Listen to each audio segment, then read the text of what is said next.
හරි ආයිබෝවන් ඔක්කොටම හොඳේ අපි මම කරමු අද මේක ඉවර කරන්න ඕන sorry අලුත් මන්දුරු ටියුට් එකට යන්න ඕන හරි අපි යන් 19 වෙනි ප්‍රශ්නයට එනං ගැටලුවක් තියෙනම් මයික් ඔන් කරන්න එපා ඔය මැසේජ් එකක් දාන්න එතකොට මට පේනවා මොකද්ද ගැටලුවක් තියෙනවද මොකද්ද කියලා හරි 19ට යන් ස්කන්ධ කිලෝග්‍රෑම් 10ක් සහිත වස්තුවක් මීටර 10ක් උසට එසවීමට තප්පර 10ක කාලයක් ගත වෙනවා නම් අපෙන් අහන ජවය හදන්නේ කොහමද මෙන්න ජවය සමානයි කරන ලද කාර්ය ප්‍රමාණය බෙදීම ගත වූ කාලය. ඔන්න. හරිද බලන්න. රාපව අපිට ජවය ලියන්න පුළුවන්. මට කියන්නේ කාර්ය ප්‍රමාණය හොයන්නේ කොහමද? බලය ගුණ කිරීම බලය නිසා සිදු වූ මොකද්ද විස්ථාපනය. විස්ථාපනය බෙදීම කාලය. ඔන්න. හරිද? එතකොට බලය දන්නවා අපි කොච්චරද? බලන්න. ස්කන්ධ කිලෝ 10ක් නම් නිව්ටන් 100යි ගුණ කිරීම මීටර් 5යි බෙදීම ගත වූ කාලය තප්පර 10යි. ඒතර මෙයා කැපුණා උත්තරේ කීයක් එනවද 50යි වොට්. ඒතර ගන්න වෙන්නේ අපිට කීවෙනි එකද පළවෙනි උත්තරේ 19 උත්තරේ 1. වැරදින හදාගන්න 19 උත්තරේ 1. ඔන්න. එහෙනම් ජවය සමානයි කරන ලද කාර්ය ප්‍රමාණය බෙදීම කාලය කාර්ය ප්‍රමාණය ගැන බලය ගුණ කිරීම බලය නිසා සිදුව විස්ථාපනය අන්න ඒක කාලයෙන් බෙදුවා මෙන්න උත්තර ටික. ඒතර උත්තර එනවා 50යි වොට් කියලා. හරිනේ. හරි දැන් මෙහාට අවධානය ගන්න පුතේ. අපිට තියෙනවා මෙහෙම එකක්. ස්කන්ධයේ කිලෝග්‍රෑම් 10යිලු. මෙන්න බලන්න ඉන්න මෙහි ස්කන්ධයේ කිලෝග්‍රෑම් 10යි. ඔන්න. හරිද? ස්කන්ධයේ කිලෝග්‍රෑම් 10ක් මෙයා උඩට අරන් යන්න ඕන කොච්චරක්ද? මීටර් 5ක් උසට අරන් යන්න ඕන. එහෙනම් මේ උස මීටර් 5යි. අරගෙන යන්න ඕන. හරිනේ. අපිට අහනවා මේකට ගතවන ටයිම් එක තත්පර 10යිලු. අපෙන් අහන පුතේ ජවය. අපෙන් ජවයනේ අපෙන් අහන්නේ. එහෙනම් ජවය හොයන්නේ කොහමද? හරි. ජවය හොයන්නේ හරි. මට විනාඩියක් දෙන්න. ඔන්න. බලය ගුණ කිරීම බලය නිසා සිදු වූ විස්ථාපනය කියන්නේ මොකද්ද? කාර්යය. කාර්යය. එහෙනම් බලයෙන් කාලයෙන් බෙදුවා. අපිට කියන්නකෝ කිලෝග්‍රෑම් 10ක උඩට උස්සන්න කොච්චර බලයක් ඕනද? නිව්ටන් 100ක බලයක් ඕන. ඔව්. ඇයි? මෙයාගේ බර කිලෝග්‍රෑම් 100යි මෙයාගේ බර කිලෝග්‍රෑම් 10යිනේ. එහෙනම් අනිවාර්යෙන් උඩට ඕන නිව්ටන් 100ක බලයක්. එහෙනම් නිව්ටන් 100යි මෙයාගේ බලය. බලය නිව්ටන් 100යි. ගුණ කිරීම. ඒතර බලය නිසා සිදු විස්ථාපනය මීටර් 5යි. ගත වූ කාලය තප්පර 10යි. ඒකයි මෙයාට මෙයා අයින් වෙලා 50යි වොට් බවට පත් උනේ. එන උත්තරේ 1. 19 එක සෙජ් එකක් දාන්න කීයද කියලා.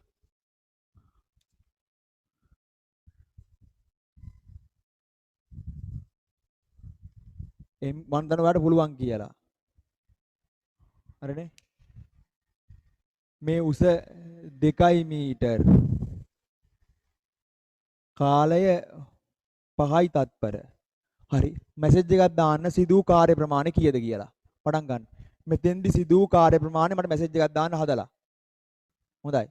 පුතේ ස්කන්ධය කිලෝග්‍රෑම් කීයද? 20යි. එහෙනම් කිලෝග්‍රෑම් 20ක ස්කන්ධයක් තියෙන වස්තුවක් උඩට උස්සන්න කොච්චර බලයක් ඕනද?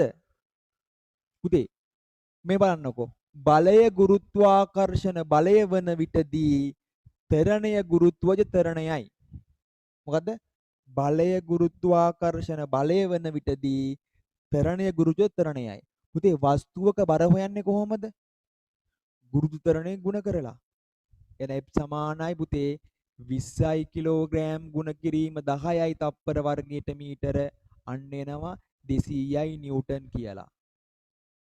පුතේ එහෙනම් මේ වස්තුවේ බර නිව්ටන් 200යි 15ට. 15ට. හොඳට බලන්න අවධානය මෙහාට ගන්න. නිව්ටන් 200යි 15ට. එහෙනම් මෙයා උඩට ගන්න නම් මම උඩට දෙන්නත් ඕන නිව්ටන් 200ක බලයක්ම තමයි. එහෙනම් ජවය අපි හොයනවා. කොහොමද ජවය හොයන්නේ? බලය ගුණ කිරීම බලය නිසා සිදු වූ විස්ථාපනය බෙදීම කාලය. ඔන්න. බලය නිව්ටන් කීයද? අන්න අපි දන්නවා 200යි. මට කියන්නේ බලය විස්ථාපනය කො මීටර 2යි. පුතේ මේකට ගත්ත කාලය තප්පර කීයද? 5යි. ඔන්න. එතකොට මෙතෙන්ට 1යි මෙතෙන්ට 4යි 40 දෙකක් කියලා කියන්නේ 80යි වොට්. ඔන්න උත්තරේ. 80යි වොට්. 20 වෙනි ප්‍රශ්නයට යමු. පහත් දක්වා ඇති පරිපථයේ දැක්වෙන තොරතුරු වලට අදාළ ABC බල්බවල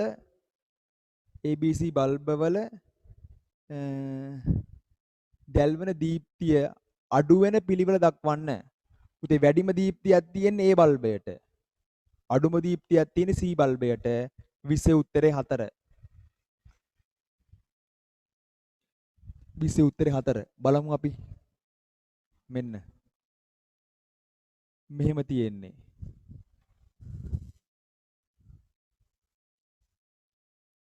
බලන්න හරිද කියලා. හරිනේ. එතකොට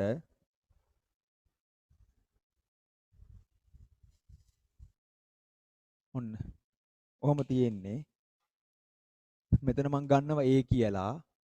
මෙතන ගන්නවා B. මෙතන C. පුතේ මෙතන 4යි ඕම්.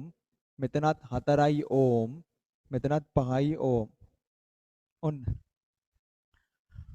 ඔයා දන්නවා ධාරාවේ ලක්ෂණය මොකද්ද? ධාරාවේ ලක්ෂණය තමයි ප්‍රතිරෝධය අඩු නම් වැඩි ප්‍රමාණයක් ගමන් කරනවා.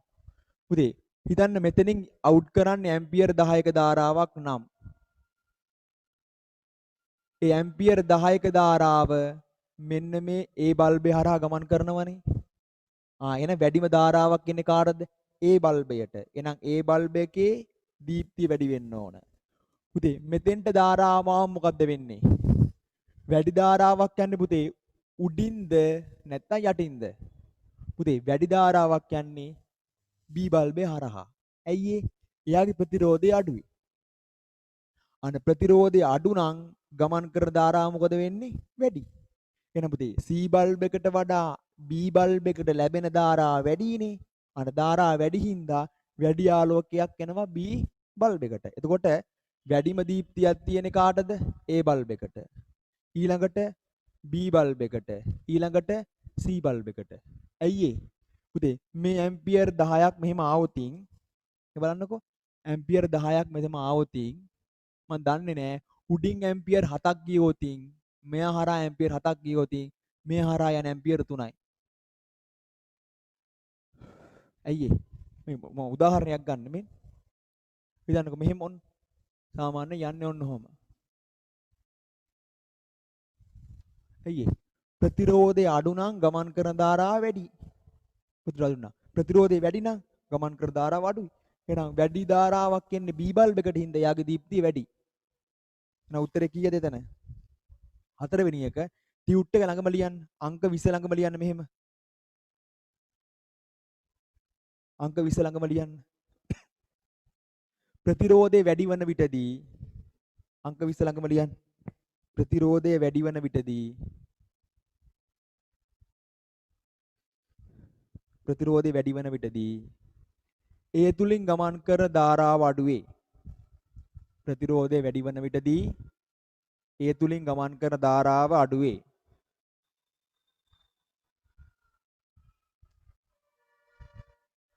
ප්‍රතිරෝධය වැඩි වන විටදී ඒ තුලින් ගමන් කරන ධාරාව අඩු වේ. එතන ලියන්න. B බල්බයට වඩා C බල්බේ එතන ලියන්න. B බල්බයට වඩා C බල්බේ ප්‍රතිරෝධය වැඩි නිසා B බල්බයට වඩා C බල්බයේ B බල්බයට වඩා C බල්බයේ ප්‍රතිරෝධය වැඩි නිසා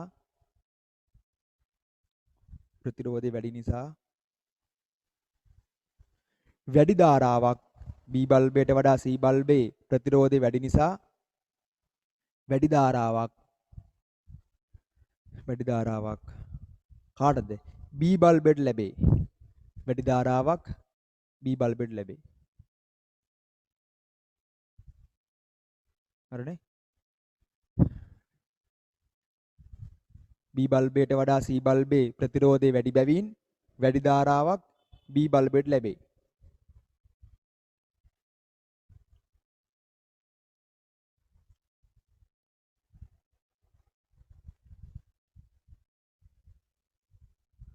ඔන්න. එනවට තේරෙන්න ඕන පුතේ මේ බල්බ වලින් වැඩි විද්‍යුත් ධාරාවක් එන්නේ Aට. අඩු විද්‍යුත් ධාරාවක් එන්නේ Cට. හරිද? එහෙම නිසා අපිට තේරෙනවා වැඩි විදුලියක් Aට එන හින්දා ඒකේ ආලෝකය වැඩි වෙනවා. අඩු විදුලියක් එන හින්දා Cට එයාගේ ආලෝකය අඩු වෙනවා කියලා. හරි. යම් 21කට යම්. මට 21 උත්තරේ මැසේජ් එකක් දාන්න බලන්න. ඉක්මන් කරන්න. හරි. බලන් ඉන්නකෝ 21 වෙනි ප්‍රශ්නේ. සමාන ප්‍රතිරෝධාගයන් සහිත ප්‍රතිරෝධ දෙකක් ශ්‍රේණිගතව සම්බන්ධ කළ විටදී හිතන්නකෝ පුතේ මෙයා ඕම් 2යි. එහෙනම් මෙයාත් ඕම් 2යි. මට කියන්නේ මේ මොන ගතද? මේ ශ්‍රේණිගතයි.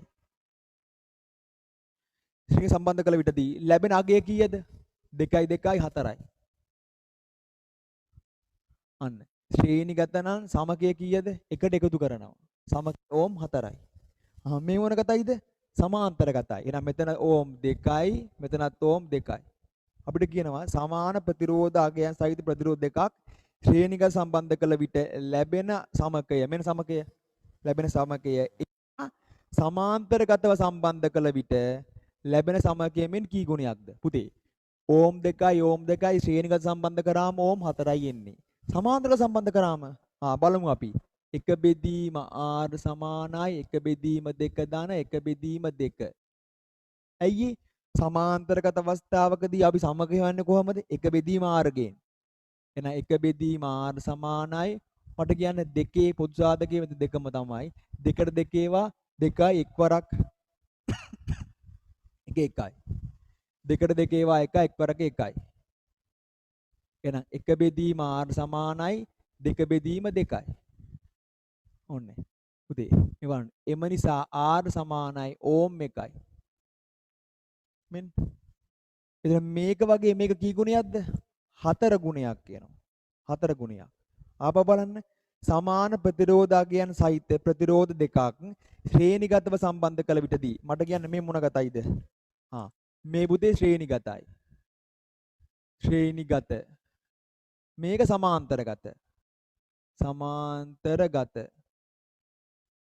ඔන්න පුතේ මේක ශ්‍රේණිගතයි එතකොට සමකය හොයන්නේ කොහොමද එකට එකතු කරලා අපි හිතමු එක ප්‍රතිරෝධයකගේ ඕම් 2යි කියලා එතකොට 2කගේ කීයද 4යි ශ්‍රේණිගත නම් සමාන්තරගත නම් කොහොමද සමකය හොයන්නේ මාර්ගයෙන් එතකොට සමකය 1යි අන්න සමාන්තරගත වලගේ 1යි ශ්‍රේණිගත නම් 4යි එතකොට කී ගුණයක්ද ඒ වගේ 4 ගුණයක් වෙනවා උත්තරය එතකොට 3 හරි මේ ගෝණ කට්ටිය අඳින්න බලන්න 21 හරි ඕම් 3නේ ගන්නෙ පුතේ මෙතන ඕම් 3යි බලාගෙන ඉන්න පුතේ මෙතනත් ඕම් 3 නම් මෙතනත් ඕම් 3යිනේ ඉතින් අතන කීයද එන්නේ ඕම් 6යි ඕම් 6යි එන්නේ එහෙනම් සමකය ඕම් වෙනවා 6ක්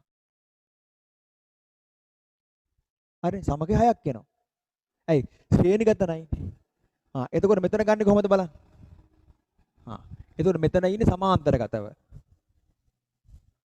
මෙතන සමාන්තරගතව ඉන්නේ මෙතනත් ඕම් 3යි මෙතනත් ඕම් 3යි එතකොට 1 බෙදීම r සමානයි 1 බෙදීම 3 ධන 1 බෙදීම 3 1 බෙදීම r සමාන පොදු සාධකයේ 3යි 3ට 3 ඒවා 1යි එක් වරක් 1 1යි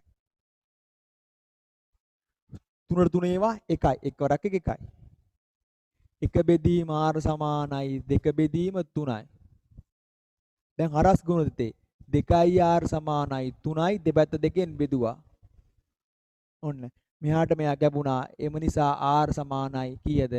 මෙතෙන්ට මම ගන්නම්. R සමානයි කීයද? එම නිසා R සමානයි 1.5යි.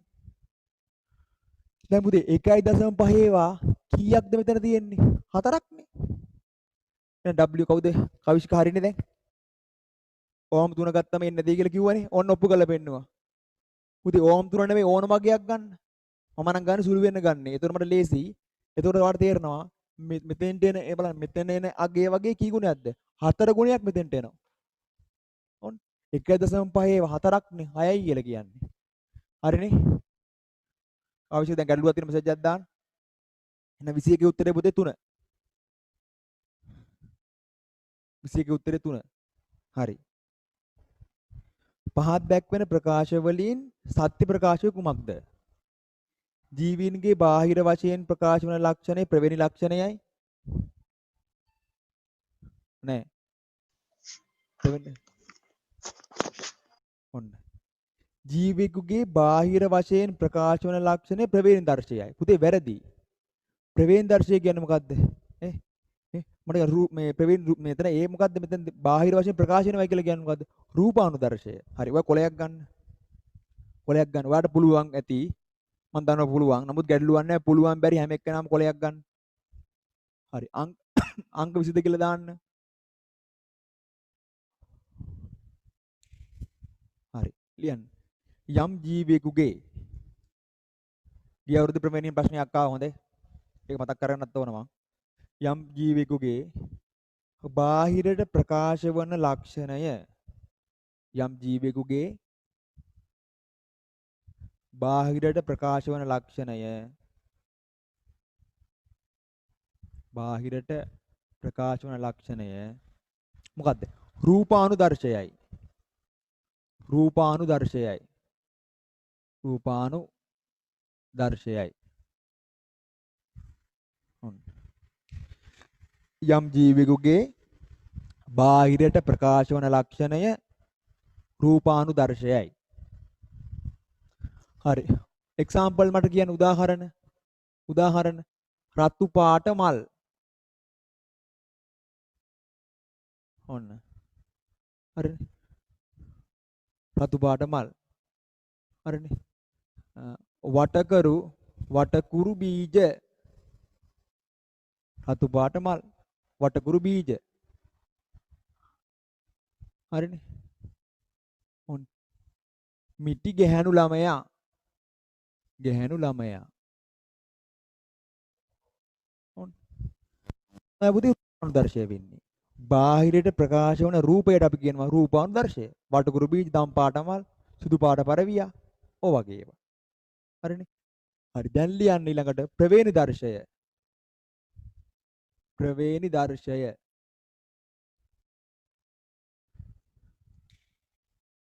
හරිනේ. ප්‍රවේණි දර්ශය. මොකද්ද පුතේ ප්‍රවේණි දර්ශයක් කියන්නේ?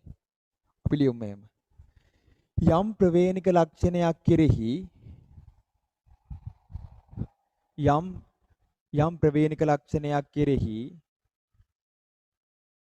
ප්‍රවේණික ලක්ෂණයක් කෙරෙහි බලපාන යම් ප්‍රවේණික ලක්ෂණයක් කෙරෙහි බලපාන ඥාන සැකැස්ම යම් ප්‍රවේණික ලක්ෂණයක් කෙරෙහි බලපාන ඥාන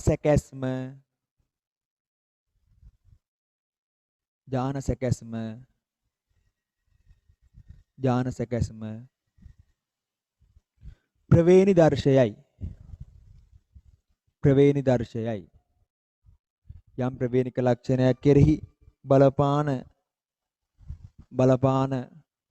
ඥාන සැකැස්ම ප්‍රවේණි දර්ශයයි. ප්‍රවේණි දර්ශයයි. මෙන්න පුතේ මෙන්න capital T capital T capital T simple T simple T simple T යම් ප්‍රවේණික ලක්ෂණයක් කෙරෙහි බලපාන ඥාන සැකැස්ම මොකද්ද? ප්‍රවේණි දර්ශයයි. මෙයා කවුද? ඔය හිතන උස මෑ ශාකය. මෙයා සමයුග්මකනේ. සමයුග්මක උසමෑ ශාකය. මෙයා විෂම යුග්මක උසමෑ ශාකය. උසමෑ ශාකය. මෙයා සමයුග්මක සමයුග්මක මොන මිටි මෑ ශාකය. ඔන්න එතකොට මට කියන්නේ මේ අපිට මේ මිටි කියන එක මොකද්ද? රූපානුදර්ශය.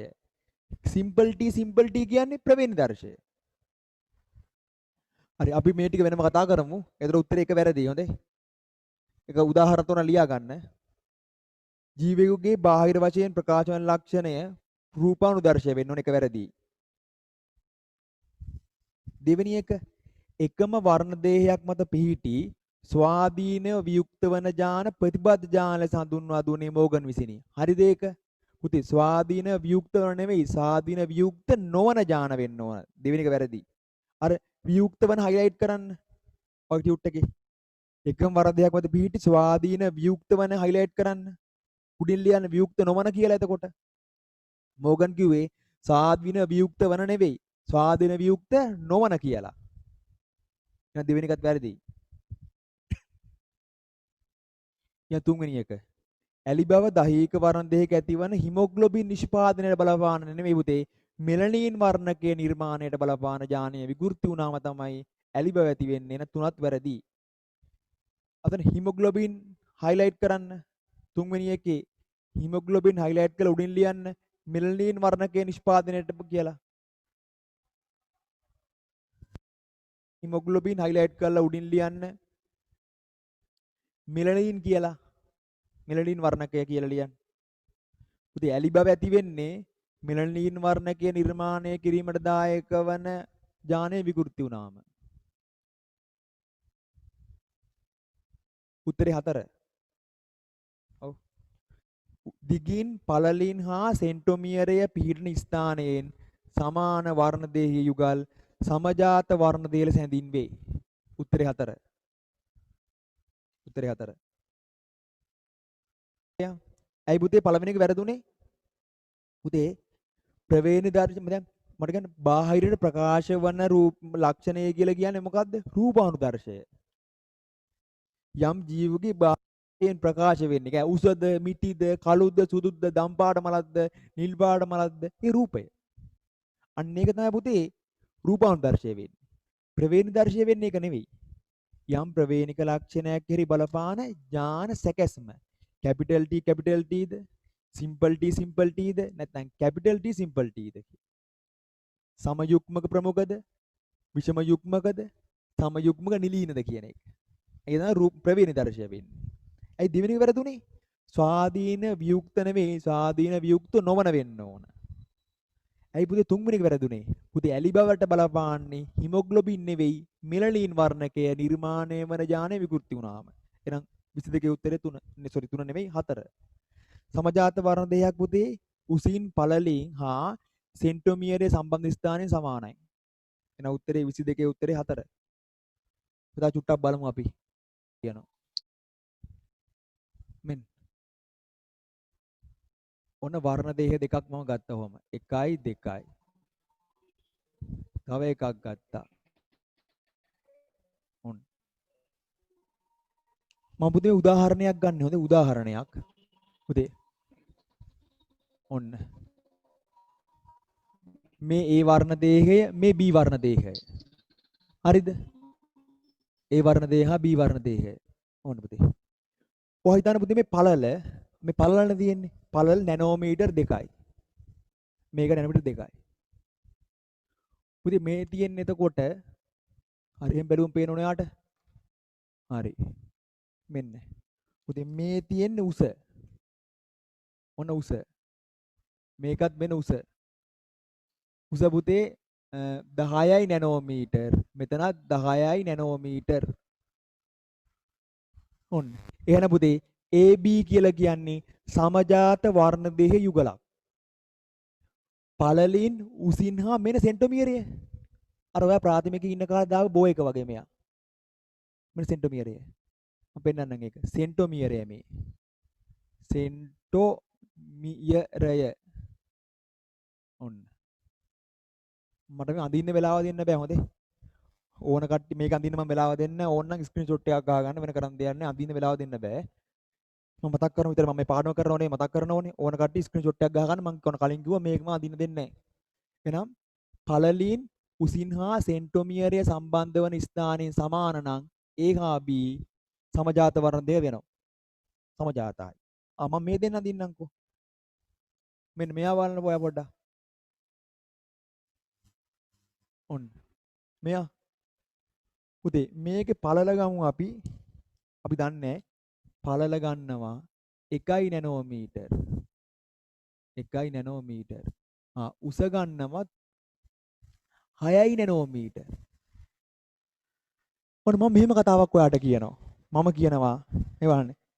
A හා B සමජාත වර්ණ දේහ වේ. ඔන්න A හා B සමජාත වර්ණ දේහ වේ. පුතේ. හැබැයි A හා මෙයා C කියලා ගමුකෝ අපි. මෙයා C. ඔන්න A හා C සමජාත වර්ණ දේහ නොවේ. AC සමජාත වෙන්නෙත් නැහැ BC සමජාත වෙන්නෙත් නැහැ. සමජාත වර්ණ දේහ වෙන්නේ A හා B. ඕන ස්ක්‍රීන්ෂොට් එකක් දාගත්තා. එහෙනම් උසින් පළලින් සෙන්ට්‍රොමියරය සම්බන්ධ වන ස්ථානයෙන් සමාන නම් අපි ඒකට කියනවා සමජාත වර්ණ දේහ යුගලක් කියලා. හරිනේ? ඔන්න. හරි නේද? එහෙනම් උත්තරේ 4නේ. අපි යන් 23ට යන්. 23 වෙනි එකට හොඳේ මම මේ හොඳට කරලා තියෙන්නේ එහෙම නැත්නම් මගේ නෝට් එක පොඩ්ඩක් බලන්න මගේ 10 නෝට් එකේ මම මේක ලස්සනට දීලා තියෙනවා නැත්නම් ස්ක්‍රීන්ෂොට් එකක් දාගන්න පුතේ මේක අඳින්න වෙලාව දුන්නොත් මට මේක මගේ ටාගට් එකට යන්න බැරි වෙනවා 23ට යන් අඹ ගසක් වර්ධනය සමග එහි කඳ මහත්ින් වැඩි වෙනවා මම ඔයාලට කියනවා ද්විබීජපත්‍රී ශාකවල විතරක් තියෙන ඒක බීජපත්‍රී ශාකවල නැති විභාජක පටකය තමයි මෙතන කැම්බියම් පටකය උත්තරේ කීයද 2 ඒක පුළුවන් ඒව ලීසියේ හොඳේ මේ කැම්බියම් පටකේ නැති හින්දා මොකද්ද කරන්න බැරි? මොකද්ද කරන්න බැරි? ඒක බීජපත්‍රී ශාක බද්ධ කරන්න බෑ. ඇයි ඒ? බද්ධ කරනකොට ග්‍රාහකයේ සහ අනුජයේ මොන පටකද පුතේ? කැම්බියම් පටක හොඳින් සම්බන්ධ වෙන්න ඕන. හරිනේ? මම ඔය කතා කරලා. ඒතර වෙලුම් පටි ඔතන්නේ පහළ ඉඳලා උඩට. ඇයි? පහළ ඉඳලා උඩට එතුවම වෙලුම් පටි අතර ජලය රැඳෙන්නේ නැහැ. පොළොව අතර සම්බන්ධ වෙන්නේ ග්‍රාහකය අලුතෙන් අරන් එන අනුජය. හොඳේ? ඔක්කොම කතා කරපුවා. එහෙනම් 23 උත්තරේ 2 24ට යන්න. සෛලීය සසනය සම්බන්ධයෙන් පහත කුමන ප්‍රකාශ සත්‍ය වේද? මට ඔබගේ පිළිතුර දැනගන්න අවශ්‍යයි. මැසේජ් එකක් දානවා විනාඩියක් දෙන්න. ඒක හොඳම ප්‍රශ්නයක් ඒක. ඔකට උත්තරේ 1. 24ට පුතේ 1. සෛලීය සසනය සම්බන්ධයෙන් අසත්‍ය ප්‍රකාශය. සෛල සසනයේදී ආහාර ඔක්සිකරණයට භාජනය වේ. ඔක්සිජන් මගින් ඔක්සිකරණය වෙන්නේ. ඔව්. සෛල සසනයේ ශක්තිය අවශ්‍ය වේ. ඇත්තම කිව්වොත් පුතේ මේ උත්තර හතරම හරි. හතරම හරි. හරි බෞද්ධ විද්‍යාවේ හතරම හරි. හැබැයි දීපු උත්තරත් එක්ක අපිට අතාරින්න වෙන එක. මේ බලන්නකො කතාව. මේ බලන්නකො. ග්ලූකෝස් C6යි H12O6 ඔක්සිකරණය කරනවා කවුද? ඔක්සිජන් මගින් ඔක්සිකරණය වෙනවා. ලැබෙනවා ඇඩිනෝසින් ට්‍රයිෆොස්ෆේට්. අන්න ශක්තිය ගබඩා කරන්නේ මෙයා. මෙයා ශක්තිය ගබඩා කරනවා, ශක්තිය නිදහස් කරනවා, ශක්තිය ප්‍රවාහනය කරනවා. 6යි CO2 දාන 6යි H2O. ඔන්න පුතේ. සෛලීය සසනය මගින් ශක්ති නිෂ්පාදනය කරයි දෙවෙනි එක හරිනේ. ඒක වෙන්න බෑ එතකොට. සෛල සසනයේදී කාබන් ඩයොක්සයිඩ් වායු නිදහස් වේ ඒකත් වෙන්න බෑ. 2යි 4යි කොහොමත් වෙන්න බෑනේ. පුතේ ඔක්සිකරණය වෙනවා මේ ඔක්සිකරණය වෙනවා. ග්ලූකෝස් ඔක්සිකරණයේ ප්‍රතිඵලයක් විදිහට තමයි ශක්ති නිෂ්පාදනය වෙන්නේ. පළවෙනි එක සෛලීය සසනයට අවශ්‍ය ශක්තිය අවශ්‍ය වේ. පුතේ ශක්තිය ඕනද? පුතේ මේ ලෝකේ හැම එකටම ශක්තිය ඕන. සසනයටත් ශක්තිය ඕන. හැබැයි ගොඩක් ඕනේ නැහැ. පොඩ්ඩයි ඕන. ඔව්. හිතන්නකෝ මෙහෙම එකක් ඔයා. දැන් හදවතට ලේ ඕනේ නැද්ද? හදවතට ලේ ඕනනේ. හදවත ඇත්තටම මොකද්ද කරන්නේ? පුතේ මොළය, අක්මාව, නේ වකුගඩු, ආමාශය හැම එක්කෙනාටම ලේ දෙන්නේ කවුද? හදවත. හැබැයි පුතේ හදවතට ලේ ඕනේ නැද්ද? හදවතට ලේ පොඩ්ඩක් ඕන. අනිවාර්යයෙන් නේ. හැබැයි ගොඩක් නෙමෙයි අනිත් ඒවාට සාපේක්ෂව කියන්නේ හදවතත් වැඩ කරන මේ ලේ ඕනනේ. මතක තියාගන්න මේ ප්‍රතික්‍රියාව වෙන්න ශක්තිය ඕන. හැබැයි ගොඩක් ඕන නෑ. ඊටා අඩු ප්‍රමාණයක් ඕන. ඔය හිතන්නේ මෙහෙම එකක් දැන් පුළුවන් ඔයාලට. තෙල් බවුසරයක් අරන් යන්න තෙල් ඕනේ නැද්ද? ඕන. තෙල් බවුසරයකට තෙල් ඕනනේ. හැබැයි ඒ බවුසරේ ගමන් කරන්න ඕන තෙල් ප්‍රමාණය බවුසරේ පටවන තෙල් ප්‍රමාණයට වඩා මොකක් වෙන්න ඕනද? අඩු වෙන්න එපේ. බවුසරේට පුතේ දාන්න පුළුවන් ලීටර් 10000ක් දාන්න පුළුවන්. තෙල් ලීටර් 10000ක් දාන්න පුළුවන්. උදාහරණයක් මේ. හැබැයි මේ බවුසරේ වැඩ කරන්න තෙල් ලීටර් ඕන 100යි. ආයෙ නවුලක් නැහැ. හැබැයි බවුසරේට දාන්න පුළුවන් තෙල් ලීටර් 100යි. වැඩ කරන්න ලීටර් 10000ක් ඕන නෝති. එහෙනම් වැඩක් නැහැ නේ බවුසරේ. මෙතන වෙනත් ඒක එහෙනම්. මොකද්ද? මයිටොකොන්ඩ්‍රියා තුල පුතේ මේ ප්‍රතික්‍රියාව වෙන්න ශක්තිය ඕන ඉතාමත් අඩු ප්‍රමාණයක් ඕන. ඔව්. ඉතාමත් අඩු ප්‍රමාණයක් ඕන. හැබැයි ඉතාමත් අඩු ප්‍රමාණයක් ඕන උනාට මෙයා මේ ප්‍රතික්‍රියාවේ නිර්මාණය කරන විශාල ශක්තියක්. එහෙනම් උතන උත්තරේ පුතේ එක සෛලීය සසනයට ශක්තිය අවශ්‍ය වෙයි. ඇත්තටම පොඩ්ඩක් ඕන. හැබැයි දීපු උත්තරත් එක්ක යන්න වෙන්නේ පළවෙනි එකට. උත්තරේ එක. ඔන්න. මොකද සෛලීය සසනයට ශක්තිය ඕන ඉතා අඩු ප්‍රමාණයක්. හැබැයි ඒ වුණාට ඊට වඩා යා වැඩි ශක්තිය නිෂ්පාදනය කරනවා. ඔයා හිතන්නකෝ මෙතන උදාහරණයක් ATP 36ක් නිර්මාණය කරෝති. වැය වෙන්නේ ATP එකක් වගේ නැත්නම් දශම සංඛ්‍යාවක් වගේ පොඩි ප්‍රමාණයක් මේ දේ කරන්න. සාමාන්‍ය පෙළ මට්ටමේදී අපි ඒක නොසලකා හරිනවා. එන උත්තරේ යනවා 24 එකට. 25ට යන්. sorry. හරිත ශාකවල ආහාර සංශ්ලේෂණ ක්‍රියාවලියේදී නිපද වෙන්නේ පුතේ ග්ලූකෝස්. දන්නවනේ. ප්‍රභා සංශ්ලේෂණයේදී නිෂ්පාදනය වෙන්නේ ග්ලූකෝස්. පරිවහණය වෙන්නේ සුක්‍රෝස්. ගබඩා කරන්නේ පිෂ්ඨය. එතන උත්තරේ 25 එක. මෙන්න මේ දන්නම තුන් දෙනෙක් ඉන්නවා. කවුද ග්ලූකෝස්? ග්ලූකෝස්. මෙතන සුක්‍රෝස්. සුක්‍රෝස් දීලා නේද තියෙන්නේ? ඔව්. සුක්‍රෝස්. ඊළඟට පිෂ්ඨය. දැන් මතකද බලන්න. මට කියන්න ප්‍රභා සංශ්ලේෂණයේදී නිෂ්පාදනය වෙන්නේ කවුද? ග්ලූකෝස්. එහෙනම් නිෂ්පාදනය වේ.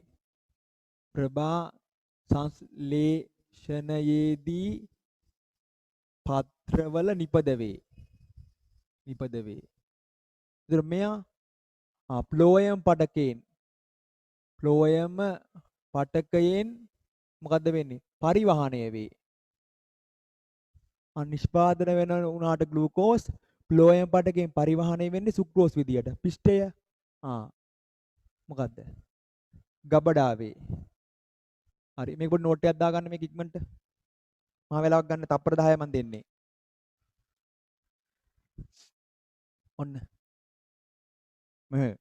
විද්‍යුත් චුම්බක තරංග සම්බන්ධයෙන් ප්‍රකාශ තුනක් තියෙනවා. මොකද ප්‍රකාශ තුන? බාහිර විද්‍යුත් හා චුම්බක ශේෂ්ත්‍ර මගින් තරංග වල බලපෑමක් නැත. ඔව්. ඔව්. දැන් ඔයා කෝල් එකක ඉන්නකොට ඔයාගේ යාළුවත් අනිත් පැත්තේ කෝල් එකක ඉන්නවා. ඔයාගෙන් යාළුවට බාධාවකුත් නැහැ. යාළුවෙන් ඔයාට බාධාවකුත් නැහැ. එහෙනම් ඒ හරි.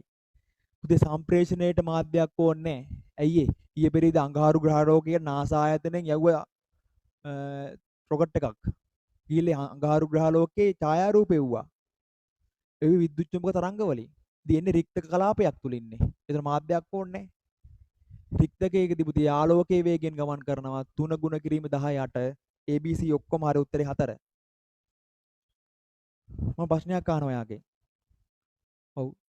මේක මේ 27ට. ඔව් මට මැසේජ් එකක් දාන්න උත්තරේ කීයද කියලා. ඉක්මන් කරන්න. පුළුවන්. බලන් ඉන්න. උදේ මම ඔයාලට කිව්වා තරංගයක් සම්ප්‍රේෂණය වෙනකොට මාධ්‍ය අංශු මොකක් වෙනවද? සම්ප්‍රේෂණය වෙන්නේ නැහැ. එක්ක මාධ්‍ය අංශු සිරස්ව ඉහළ පහළ චලනය වෙයි.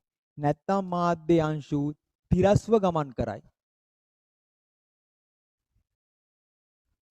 අන්න තරංගයක් සම්ප්‍රේෂණය වෙනකොට ශක්තිය පමණයි තරංගේ ගමන් කරන්නේ. මාධ්‍ය අංශු ගමන් කරන්නේ නැහැ. ඔව් ඔව්. මාධ්‍ය අංශු චලනය වෙන්න පුළුවන්. එක්කෝ ඉහළ පහළ නැත්නම් පැත්තට. පුතේ ඉහළ පහළ ගියොත් එයා තීර්යයක් තරංග වෙනවා.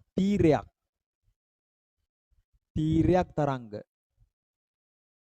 පුතේ දෙපැත්තට ගියොත් ශක්තිය ගමන් කරන පැත්තටම ගියොත් අන්වායාම තරංග. අන්වායාම තරංග. දැන් ශක්තිය ගමන් කරන පැත්තකෝ මෙන්න. මේ පැත්තම ශක්තිය ගමන් කරන්නේ. ඔය රතු පාටි පෙරදින ශක්තිය ගමන් කරන පැත්ත. අන්න ශක්තිය ගමන් කරන පැත්තට ලම්බකව මාධ්‍ය අංශුන් ඉහළ පහළ යනවා නම් තීර්යයක් තරංග. ශක්තිය සම්ප්‍රේෂණ වන දිශාවට සමාන්තරව දෙපැත්තට මාධ්‍ය අංශු ගමන් කරනවා නම් අන්වායම තරංග. උදාහරණ ධ්වනි තරංග මේ. එක්සැම්පල් ධ්වනි තරංග. මෙයා මොකද්ද? ජල තරංග. මේ අදින නූලක හැදෙන්නේ තීරයක් තරංග. එන මතක තියාගන්න මේ බෝලය පුතේ ඉහළ පහළ යනවා. තරංගේ ගමන් කරන දිශ ජලය ගමන් කර වැරදි. තරංගේ ගමන් කරන විරුද්ධව ප්ලාස්ටික් බෝල ඒත් වැරදි. අන්න ජල පෘෂ්ඨයට ලම්බකව ඉහළට පහළට බෝලය ගමන් කරනවා. ප්ලාස්ටික් බෝලයේ ජලය මත නිශ්චල පවති වැරදි.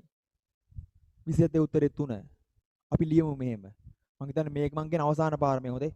මේක මං තියරි කරන කොටයි ගොඩක්ම කළා. ඊපෙරිදත් මම මේ ඔන්ලයින් පටන් ගන්න කොට මුලදිත් කරානේ. අපි ලියමු. ලියන්න. තරංගයක් සම්ප්‍රේෂණය වීමේදී සිදුවන්නේ 27 කියලා දාලා ලියන්න. 27. තරංගයක් සම්ප්‍රේෂණය වීමේදී සිදුවන්නේ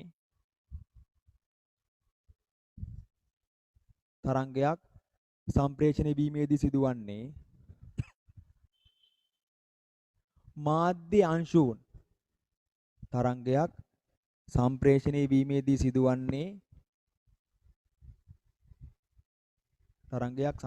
වීමේදී සිදුවන්නේ මාධ්‍ය අංශුන් මෙන් ඉහළට හා පහළට මාධ්‍ය අංශුන් ඉහළට හා පහළට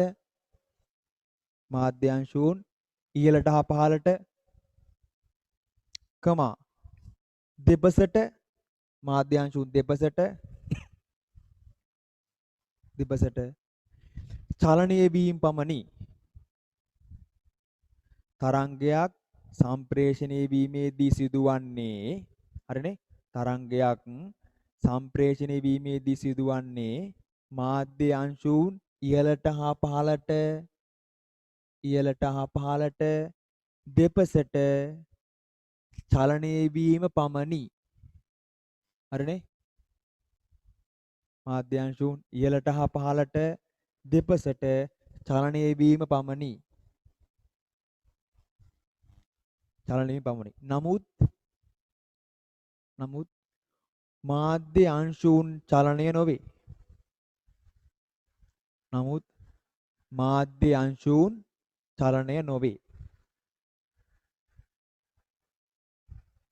නමුත් මාධ්‍ය අංශුන් චලනය නොවේ. ශක්තිය පමණක් සම්ප්‍රේෂණය වේ.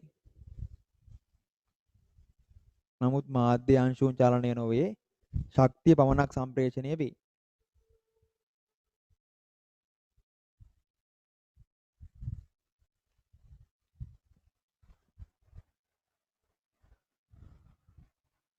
හරිද බලන්න. ඔන්න. හරිනේ. 28. ඇලුමිනියම් කැබැල්ලක ස්කන්ධය ග්‍රෑම් 50ක්ලු. ඒ ස්කන්ධය මෙහෙම නැති ග්‍රෑම් 50ක්ලු. එයාගේ ස්කන්ධ සෙල්සියස් අංශක 30 ඉඳලා 50 දක්වා. මතක් කරේ හොඳයි. ඔව්. මට දැන් මතක් වුණේ 1 විනාඩි. හරි. මෙන්න ග්‍රෑම් 500යි. පුතේ එතකොට අපි අනිවාර්යයෙන්ම හොයමු. එහෙනම් Q සමානයි MC θ. Q සමානයි ස්කන්ධය 500 බෙදීම 1000. අර මොකද ග්‍රෑම් කිලෝග්‍රෑම් කරන්න ඕන හින්දා. ගුණ කිරීම මෙතන කීයක් යනවද? තාපධාරිතාව 900යි. සෙල්සියස් අංශකයට කිලෝග්‍රෑමයට ජූල උෂ්ණත්ව වෙනස 20යි. සෙල්සියස්.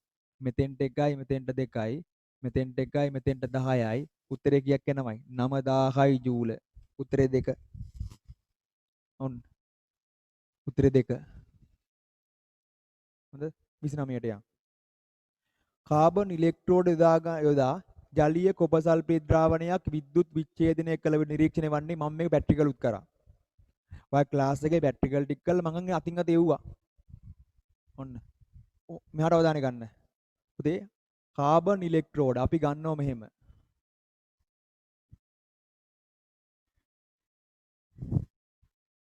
ඔන්න. හරිද? මෙන්න කාබන් ඉලෙක්ට්‍රෝඩ.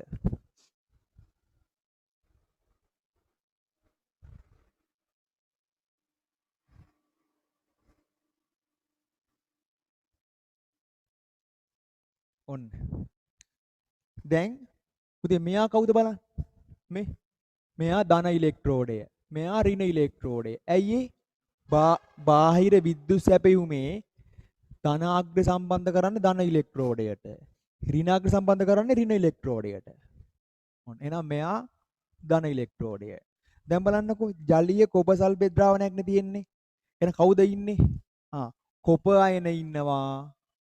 හයිඩ්‍රජන් අයන ඉන්නවා. තව කවුද ඉන්නේ? මේ සල්ෆේට් අයන ඉන්නවා.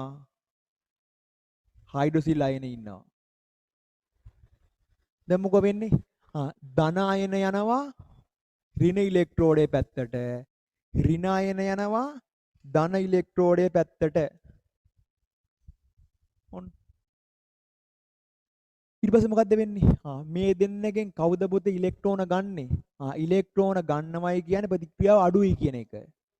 ඉලෙක්ට්‍රෝන ඉවත් කරනවයි කියන්නේ ප්‍රතික්‍රියාව වැඩියි කියන එක. මම උගන්වලා තියෙන්නේ මේ මෙහාට ගන්න. මෙන්න. ඩියම් පුතේ මේ තුන්දෙනා නේද ඉන්නේ? මුන් තුන්දෙනාගෙන් ප්‍රතික්‍රියාව වැඩි කාගේද? සෝඩියම්ගේ. ඇයි ඒ? එයා ඉලෙක්ට්‍රෝන ඉවත් කරනවා. ඔන්න. මම ඔයාලට කිව්වා විද්‍යාවෙන් නෙවෙයි සිංහලෙන් ප්‍රතික්‍රියාව වැඩි කියන්නේ මොකද්ද? සිංහලෙන් මට කියන්න ප්‍රතික්‍රියාව වැඩි කියන්නේ මොකද්ද? ඉලෙක්ට්‍රෝන ඉවත් කරනවායි කියන එක. අනේ සෝඩියම්ලා පොටෑසියම්ලා මැග්නීසියම්ලා ඉලෙක්ට්‍රෝන ඉවත් කරනවා. මොකද ඒ කට්ටියගේ ප්‍රතික්‍රියා ශීඝ්‍රත වැඩි හින්දා. මට ප්‍රතික්‍රියා අඩුයි කියන්නේ මොකද්ද? ඉලෙක්ට්‍රෝන ලබා ගන්නවයි කියන එක. එහෙනම් මේ දෙන්නගෙන් ප්‍රතික්‍රියා වැඩි කවුද? කොප. එහෙනම් එයා මොකද්ද කරන්න ඕන? ඉලෙක්ට්‍රෝන ගන්න ඕන. කවුද? මෙන්න. මේ දෙන්නගේ. ඔහොම. මෙතනදී ඉලෙක්ට්‍රෝන ගන්න ඕන කවුද? අනිවාර්යයෙන් ඉලෙක්ට්‍රෝන ගන්න ඕන කොප. මට කියන්නේ මෙහෙම වුණා නම් මොකද වෙන්නේ? මෙතන සෝඩියම් නේ ඉන්නේ. සෝඩියම් නේ. මෙන්න මේ දෙන්න හිටියනම් මොකද්ද වෙන්නේ? සෝඩියම් සහ හයිඩ්‍රජන් හිටියනම් මොකද වෙන්නේ? එතකොට ඉලෙක්ට්‍රෝන ගන්න ඕන කවුද? එතකොට ඉලෙක්ට්‍රෝන ගන්න කවුද? හයිඩ්‍රජන්. කොයි වෙලාවෙත් ප්‍රතික්‍රියාව අඩු කෙනා තමයි ඉලෙක්ට්‍රෝන ගන්නෙ. කොයි වෙලාවෙත් ප්‍රතික්‍රියාව වැඩි කෙනා තමයි ඉලෙක්ට්‍රෝන ඉවත් කරන්නේ. අනේ ප්‍රතික්‍රියාව වැඩි නිසා තමයි සෝඩියම් සක්‍රියයෙන් උඩින් දාලා හයිඩ්‍රජන්ටත් වඩා යටින් කවුද? කොප දැම්මේ. වැදගත්ම කාරණේ හයිඩ් සක්‍රියතා ශ්‍රේණියේ නැහැ. සක්‍රිය ශ්‍රේණියේ ඉන්නේ නේ ලෝහ ටික විතරයි. එහෙනම් හයිඩ්‍රජන් දැම්මේ මොකටද? හයිඩ්‍රජන් දර්ශකයක් විදිහට අරගෙන S ට වඩා උඩ නම් ප්‍රතික්‍රියාව වැඩි, S ට වඩා අඩු නම් ප්‍රතික්‍රියාව අඩුයි කියන තමයි හයිඩ්‍රජන් ගත්තේ. සක්‍රිය ශ්‍රේණියට හයිඩ්‍රජන් අඩංගු වෙන්නේ නැහැ. එහෙනම් මේ දෙන මැකුවා මේ ටික. එහෙනම් මෙන්න වෙන දේ බලන්න. එතකොට මම මෙතනින් මෙහෙම අදින්නම්. මේ ගියේ කොප ඉලෙක්ට්‍රෝන දෙකක් අරගෙන කොප ලෝහය බවට පත් වෙනවා. ඔන්න. ඉලෙක්ට්‍රෝන ගන්නවනේ. ඉලෙක්ට්‍රෝන ගන්නව නම් ඔක්සිහරණය.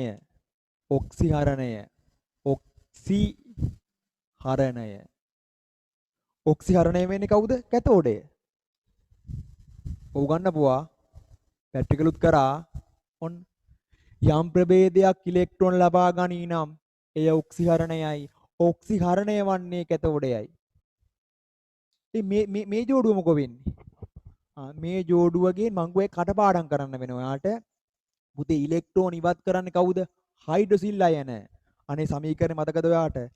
4යි හයිඩ්‍රොසිල් අයන AQ ඊතලයක් 2යි H2O ධන O2 ධන 4යි ඉලෙක්ට්‍රෝන. ඔන්න මෙතන පුතේ වායු බූලු පිට වෙනවා. ඒ පිට වෙන වායුව කවුද? මෙයාගේ ඔක්සිජන්. ඔන්න ඉතින් යම් ප්‍රභේදයක් ඉලෙක්ට්‍රෝන ඉවත් කරා නම් ඔක්සිකරණය.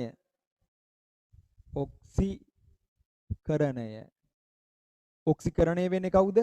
ඔක්සිකරණය වන්නේ කවුද? කැතෝඩය. කැතෝඩය. ඔන්න මෙමත් නිරීක්ෂණ වලට කියන්නේ. කැතෝඩය අසල වායු බුබුලු පිට වේ. මොන වායුවද? ඔක්සිජන් වායුව. සෝරි වැරදුනා. මේ ඇනෝඩය සෝරි වැරදුනා. පැත්ත මාරුනොත් ඇනෝඩය.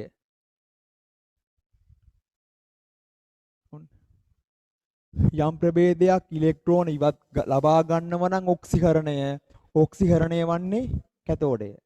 යම් ප්‍රභේදයක් ඉලෙක්ට්‍රෝන ඉවත් කරනව නම් ඒක ඔක්සිකරණය වෙන්නේ ඇනෝඩය. ඔන්න නිරීක්ෂණ මට කියන්නේ ඇනෝඩය අසල වායු බුබුලු පිට වේ. මොන වායුවද? ඔක්සිජන්. අනිත් එක කැතෝඩය මත දුඹුරු පාට කොප තැන්පත් වේ. පුතේ මේ බලන්නකො මේ කොපනේ. මේ කොප ලෝහයෙන් හැදෙන්නේ. පුතේ කොප ලෝහය තැන්පත් වෙනවා. මෙන්න මේ කැතෝඩය මත. දැන් බලමු උත්තර ටික අපේ. දැන් බලන්න. ඇනෝඩය හා කැතෝඩය අසල වායු බුබුලු පිට වේ වැරදි. ඇනෝඩය අසල විතරයි පුතේ වායු බුබුලු පිට වෙන්නේ. පිට වෙන ඔක්සිජන්.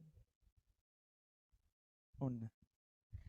ඇනෝඩය නෙමෙයි පුතේ කැතෝඩය මත තමයි දුඹුරු පාට කොප තැන්පත් වෙන්නේ. උත්තරේ 4. ද්‍රාවණයේ නිල් පාට වර්ණය පුතේ අඩු වෙනවා. එතන ලියන්න. ටියුට් එකේම ලියන්න. ටියුට් එකේම 29 නේ. තුන්වෙනි උත්තරේ ළඟම ලියන්න. ද්‍රාවණයේ නිල් පාට වර්ණය අඩු වේ. ද්‍රාවණයේ නිල් පාට වර්ණය අඩු වේ. ඇයි? පුතේ කොප සල්ෆේට් වතුර දිය කරාම නිල් පාටයි. ඒකට බලපාන්නේ කොප අයන. මේ මාධ්‍යයෙන් කොප අයන අයින් වෙනවා. මාධ්‍යයෙන් කොප අයන අයින් වෙනකොට ද්‍රාවණයේ වර්ණය අඩු වෙලා වර්ණ වෙනවා. මොකද මේ ද්‍රාවණය කොළ පාට හු නිල්පනේ ද්‍රාවණයේ ලා නිල් පාට වර්ණයක් ගන්න මේ කොප අයන හින්දා. ඉතින් මාධ්‍යයෙන් කොප අයන අයින් වෙනකොට එයාගේ නිල් පාට වර්ණය අඩු වෙනවා. එහෙනම් ද්‍රාවණයේ නිල් වර්ණය වෙනසක් නොවි පවතී වැරදි. නිල් වර්ණය අඩු වෙනවා. කැතෝඩයේ දුඹුරු පාට කොප තැන්පත් වෙනවා. හරි. උත්තරේ 4. ඔන්න. දැන් ඔන්න මම ඕක ඔප්පු කරලා පෙන්නුවා. දුඹුරු පාට කොප තැන්පත් වෙනවා කැතෝඩයේ. මොකද මට අඳින්න දෙන්නේ නැහැ මම. වාට ඕනනම් කරන් තියෙන්නේ මම මේ කරානේ මේ. දැන් මට ගොඩක් වෙලා මේකේ අදින්න බෑ ස්ක්‍රීන්ෂොට් එකක් ගහ ගන්න එක තියෙන හොඳ. හොඳ. ඔයාලට මතකද මේ සමීකරණය? මේ සමීකරණය මම ඔයාලට ඉගෙනුවේ කොහොමද? 28 උත්තරේ 2 පියුමි. 28 2. හරිනේ? මම මේක ඉගෙනුවේ කොහොමද? මම ඔයාලට කෙටි ක්‍රමයක් මම මේක මකන්නම්. බලන්නකෝ. කෙටි ක්‍රමය. මෙන්න මේක මතක තියාගන්න ක්‍රමය මෙහෙමයි. පුතේ 4යි OH නේ. එහෙනම් OH කාණ්ඩ කීයක් තියෙනවයි? 4යි ලියනවා. 1යි 2යි 3යි 4යි. හරි. ජල අණුවකට හයිඩ්‍රජන් පරමාණු දෙකක් තියෙනවා, ඔක්සිජන් පරමාණු එකක් තියෙනවා. එහෙනම් මෙන්න H2O. එහෙනම් මෙන්න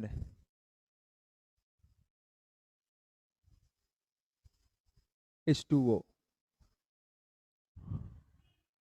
මේ දෙන්න එකතු වෙලා මේ බලන්නකෝ. මේ දෙන්න එකතු වෙලා O2 on O2 හරිද? මේ හැම එකටම මොකද්ද වෙන්නේ? මේ හැම එකටම තියෙන උද ඉලෙක්ට්‍රෝනයයි, මේක ඉලෙක්ට්‍රෝනයයි, මේක ඉලෙක්ට්‍රෝනයයි, මේක ඉලෙක්ට්‍රෝනයයි. ඔන්න ක්‍රමේ ඕන කට්ටිය පොඩක් ඕනනම් පොඩි chart එකක් දාගන්න මේක හොඳේ. මම තියර කරනකොට මේක කරා හොඳේ. ඔන්න එහෙනම් 4යි හයිඩ්‍රොසිල් අයන මගින් ජල අණු කීයක් හැදෙනවද? 2ක් හැදෙනවා. ඔක්සිජන් 1 අණුවක් හැදෙනවා. ඉලෙක්ට්‍රෝන 1යි 2යි 3යි 4ක් හැදෙනවා. ඔන්න මේ සමීකරණය අමතක කට්ටියන්ට මේක මතක තියාගන්න කෙටි ක්‍රමයක්. මම ගොඩක් අවස්ථාවලදී මට මතක් කරා. මේ ආයෙ මතක් කරන්නේ අවසාන පාර. එහෙනම් 4යි හයිඩ්‍රොසිල් අයන ඔක්සිකරණය වෙලා ජල අණු දෙකකුත් ඔක්සිකුත් ඉලෙක්ට්‍රෝන 4කුත් නිදහස් කරනවා. හරිනේ?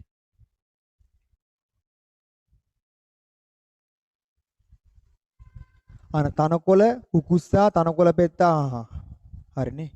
ජීවීන් උපයෝග කරගෙන ආහාර දාමේ දෙවන යැපෙන්න.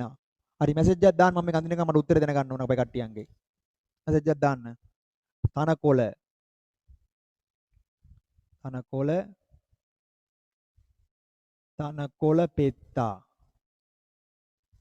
තනකොළ පෙත්තා කවුද ඊළඟ කටුස්සා ඊළඟ නයා ඊළඟ කවුද උකුස්සා හරිනේ. ඔතන උත්තර එක වෙන්නේ කොහොමද කියනවා? ඈ මෙයා කවුද? නිෂ්පාදකයා. එතන මෙයා පළමු යැපෙන්නා. මෙයා දෙවන යැපෙන්නා. උත්තරේ කටුස්සා උත්තරේ 3. උත්තරේ 3. තනකොළ උකුස්සා තනකොළ පෙත්තා නයා කටුස්සා යන ජීවීන් සියල්ලම උපයෝගී කොටගෙන සකස් කර ඇති ආහාර දාමයක දෙවන යැපෙන්නා වන්නේ කටුස්සා පමණිද? පුතේ උත්තරේ 4 වෙන්න බැරිද? බෑ. ඇයි 4 වෙන්න බැරි? රාජලිය පුළුවන්නේ. පුළුවන් රාජලියා. මෙහෙම බැරිද? තනකොළ පෙත්තා. මෙහෙම පුළුවන්නේ. රාජලියා. මොකද්ද මේ රතු පාට එකේ වැරද්ද? පුතේ මෙහෙම ගත්තොතින් තනකොළ මෙයා කවුද? පළමු යැපෙන්නා. මේ බලන්නකො මේක. පළමු යැපෙන්නා. මෙයා දෙවන යැපෙන්නා. ඔන්න. ඉතින් මෙහෙම ගත්තම පුතේ කටුස්සත් හරි රාජලියත් හරිනේ. එහෙනම් ඇයි උත්තරේ 4 නොවි 3 උනේ? අපෙන් අහනෝනේ පුතේ මේ තනකොළ තුකුස්සා තනකොළ පෙත්තා නයා කටුස්සා යන ජීවීන් සියල්ලම ඉන්න ඕන. පුතේ ජීවීන් සියල්ලම ඉන්නවා නම් මේක වැරදීනේ. මේක නයා නෑනේ. නේ කටුස්සත් නෑනේ. ඒකින්ද මේකට යන්න බෑ. නේ ජීවීන් ඔක්කොම ඉන්නවා නම් දෙවන යැපෙන්නා විදියට ගන්න පුළුවන් කටුස්ස විතරයි. ජීවීන් ඔක්කොම ඉන්න ඕනේ නැත්තම් කඩුස්ස වගේම රාජලිය ගන්නත් පුළුවන්. ඒකින්ද පුතේ උත්තරේ 3 වෙනවා 4 වෙන්නේ නැතුව. මොකද සමහර කට්ටිය උත්තරේ 4 මාක් කරලා තියෙනවා. ඒතර කට්ටිය තර්ක කරනවා. ඉතින් තනකොළ පෙත්තා රාජලියා කියලා ගත්තම රාජලියා දෙවන යැපෙන්නනේ. ඔව්. ඇත්ත. හැබැයි එහෙම ගන්න බැරි ඇයි? පුතේ අපිට කියනවා මේ යන ජීවීන් සියල්ලම උපයෝගී කරගනිමින්. ඔක්කොම කට්ටිය උපයෝගී කරගන්නලු. එතකොට උත්තරේ 3ට යනවා. 31ට යන් අපි. පුතේ LP ගෑස් වල තියෙන ප්‍රොපේන් සහ බියුටේන්. ප්‍රොපේන් සහ බියුටේන් උත්තරේ 2. 31 2 උත්තරේ.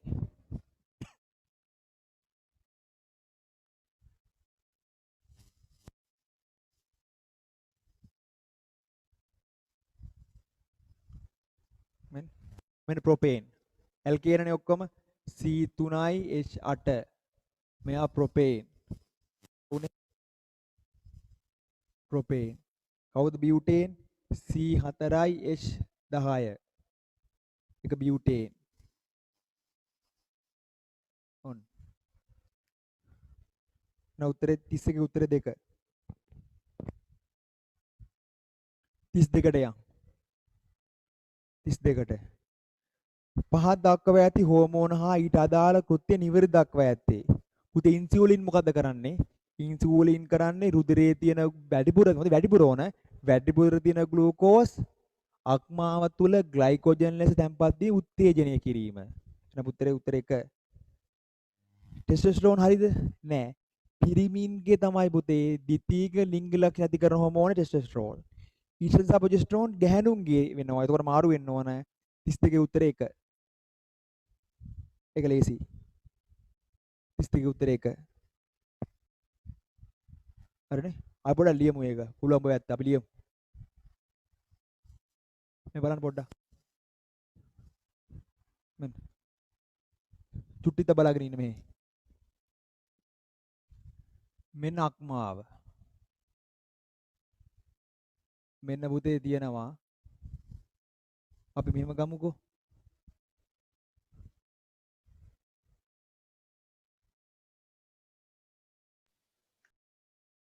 අපේ ආහාර ජීවන පද්ධතියේ පළලින් වැඩිම කොටස තමයි ආමාශය.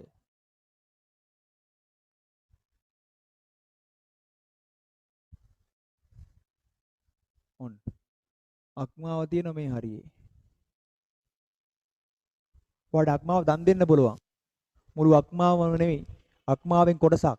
අපේ ඇඟේ තියෙන සීඝ්‍රයෙන්ම වර්ධනය වෙන ග්‍රන්ථි අක්මාව.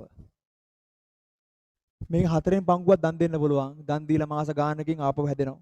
තිබුණු තත්ත්වෙටම හැදෙනවා. හොඳ. ඔන්න. හිතන්නකෝ. මෙයාගේ මගින් ඔන්න දැන් ඔයා ඉන්නේ निराහාරව. හරිද? නෑ සෝරි වැරදුනා. ඔයා බත් ගන්නවා. ආහාර ලබාගත් විට මම හිතනවා ආහාර ලබාගත් විට ආහාර ලබාගත් විට පුතේ ඔයාගේ රුධිරයේ ග්ලූකෝස් ප්‍රමාණය වැඩි වෙනවා. එළියට එන කවුද? ඉන්සියුලින්. මේ ඉන්සියුලින් මගින් කරන්නේ රුධිරයේ තියෙන ග්ලූකෝස් C6යි H12යි O6යි මේව අරගෙන ගිහිල්ලා අක්මාවේ තැම්පත් කරනවා ග්ලයිකෝජන් විදියට. බලයින් බෝඩ් එක. ග්ලයිකෝජන් තැම්පත් කරනවා. ඔන්න ආහාර ලබා ගන්නකොට රුධිරයේ ග්ලූකෝස් සාන්ද්‍රණය වැඩි වුණා. වැඩි වුණු ගමන්ම රුධිරය ගිහිල්ලා මොළයට කියනවා මේ ආහාර ලබා ගත්තා. දැන් මගේ තුල තියෙන ග්ලූකෝස් ප්‍රමාණය වැඩි. වහාම අඩු කරන්න ඕන කියලා. මොළේ පණිවිඩයක් දෙනවා කාටද? අග්න්‍යාසයට. ඉන්සුලින් ශ්‍රාවය කරපන් කියලා. අන්නේ ඉන්සුලින් යනවා ග්ලයිකෝජන් මේ අක්මාවට ගිහිල්ලා යා කියනවා රුධිරයේ වැඩිපුර තියෙන ග්ලූකෝස් ඔයා ග්ලයිකෝජන් විදිහට තැම්පත් කරගන්න කියලා කියනවා. දැන් හරි. දැන් දවල්ට කෑවෙත් නෑ, රැයට කෑවෙත් නෑ. අන රුධිරයේ ග්ලූකෝස් මට්ටම අඩු වෙනවා. අන ආපහු රුධිරය ගිහලා පණිවිඩ දෙනවා කාටද? මොළයට.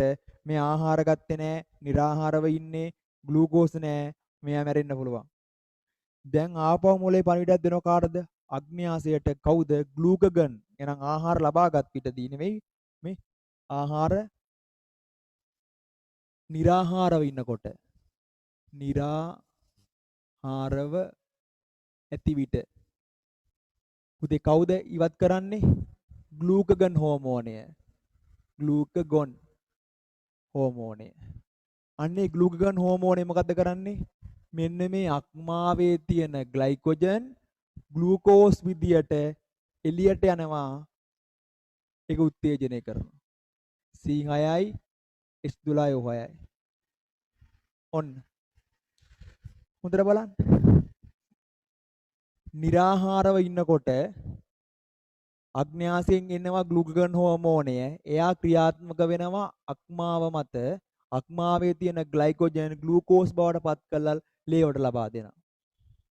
ඔය ආහාර ගත්තම අග්න්‍යාසයෙන් එන ඉන්සුලින් හෝමෝනය. ඒ ඉන්සුලින් හෝමෝනය මොකද්ද කරන්නේ? රුධිරයේ වැඩිපුර තියෙන ග්ලූකෝස් පුතේ තැම්පත් කරන ග්ලයිකෝජන් විදියට. මතක තියාගන්න සංචිත විභාග ප්‍රශ්නයක් අහනවා. සංචිත බහුආවේග දෙකක් නම් කරන්න. කවුද? පිෂ්ඨය හා ග්ලයිකෝජන්. පුතේ සතුන් ආහාරක බඩා ගන්න පිෂ්ඨයේ විදියට. ශාකාහාරක බඩනේ වැරදුනා. සතුන් ආහාරක බඩා ගන්න ග්ලයිකෝජන් විදියට. ඔව්. සතුන් ආහාරක බඩා ගන්න ග්ලයිකෝජන් විදියට. ශාකාහාරක බඩා ගන්න පිෂ්ඨයේ විදියට. ඒත් පිෂ්ඨය හා ග්ලයිකෝජන් දෙන්නම ස්වභාවික බහුආවයවක. ඔව්. දෙන්නම ස්වභාවික බහුආවයක. ඒ වගේම ඒ කට්ටිය කවුද? පොලිසකරයිඩ්. ඔන්න එහෙනම්. ඉන්සුලින් හා ග්ලූකගන්ගේ කතාවන් ඔයාලට පුළුවන් වෙන්න ඕන. ඒ දෙන්නම නිර්මාණය කරන්නේ අග්න්‍යාසයෙන්. එහෙනම් බඩගින්නේ වැඩිපුර ලේ වල ග්ලූකෝස් ප්‍රමාණය වැඩි වුණාම තමයි ඉන්සුලින් එන්නේ. ආහාර ලබාගත් විගසම. හැබැයි निराහාරව ඉන්නකොට වෙන්නේ ග්ලූකගන්. මොන බඩ මතක් කරා හොඳේ. ඔයගේ ටියුට් එකේම ලියන්න. ඔය ටියුට් එකේ 32 වගුවලගේ ළඟින්ම ලියන්න මෙහෙම. ලියන්න. පිෂ්ඨය හා ග්ලයිකෝජන් සංචිතමය බහු අවයවක වේ. පිෂ්ඨය හා ග්ලයිකෝජන් ගබඩා කරන්න පුළුවන්. පිෂ්ඨය හා ග්ලයිකෝජන් ටියුට් එකේම ලියන්න 32 ළඟ. පිෂ්ඨය හා ග්ලයිකෝජන් සංචිතමය ලියන්න. සංචිතමය ස්වභාවික බහු අවයවක වේ. සංචිතමය ස්වභාවික බහු අවයවක වේ.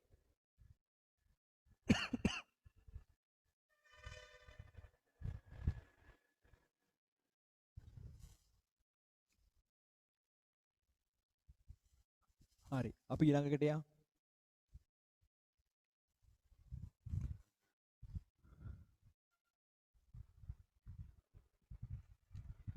දොළහවි ප්‍රත්‍යවර ධාරාවක් 120 ප්‍රත්‍යවරව පත් කළ යුතුය. ප්‍රාථමිකයේ හරි එහෙනම් මොකක් සමීකරණය හදමු මේ NP බෙදීම NS සමානයි VP බෙදීම VS. ප්‍රාථමිකයේ පොටවල් බෙදීම ද්විතීයිකයේ පොටවල් ගන්න සමානයි ප්‍රාථමිකයේ විභවාන්තරය බෙදීම ද්විතීයිකයේ විභවාන්තරය. හරි ප්‍රාථමිකයේ පොටවල් ගන්න කීයේ? ප්‍රාථමිකයේ පොටවල් ගන්න 500යි. හරි ද්විතීයිකයේ පොටවල් ගන්න තමයි අහන්නේ. ප්‍රාථමිකයේ විභවාන්තරය කීයේ? හරි 12යි. ද්විතීයික නගර විභවාන්තරය 120යි. ඔන්න. හරස් ගුණිතය ගමු. හරස් ගුණිතය 500 ගුණ කිරීම 120 සමානයි ns ගුණ කිරීම 12. දෙපැත්ත 12න් බෙදුවා. මෙයාට මෙයා කැපුණා. එහෙනම් ද්විතීයික විභවාන්තරය එනවා මෙතෙන්ට 10ක්. ඒ කියන්නේ 5000ක් එනවා. උත්තරේ 2. උත්තරේ 2 මම කරන්න. ඔන්න. හරි. මුතේ ඒ කවුද? උත්තල කාච. B තල දර්පණයක්. C අවතල කාචයක්. මෙන්.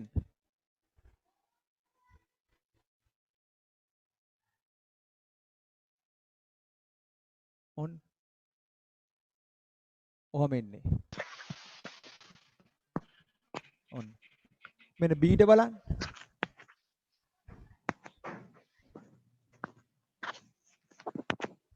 ඒ මාර්ගයේම ගමන් කරන්නේ B. ඔන්න. එහෙනම් B කියන්නේ තල දර්පණයක් වෙන්න ඕන. C බලන්නකෝ. C අනිවාර්යයෙන්ම කවුරු වෙන්න ඕනේ? අවතල කාචයක් වෙන්න ඕන. මෙයා C. උත්තරේ 1. ඔන්න. උත්තරේ 1. හරිනේ. ඒ කියන උත්තල කාච B තල දර්පණය C අවතල කාච 34 උත්තරේ 1. ඔන්න. ඒතර උත්තල කාචයකින් ආලෝක කිරණ එකට එකතු කරනවා අபிසාරී විහිදුවාලනවා අපසාරී. 34 උත්තරේ 1. 35ට යන් 35ට යන් ළඟින් මෙන් මම මේක ඇන්දනේ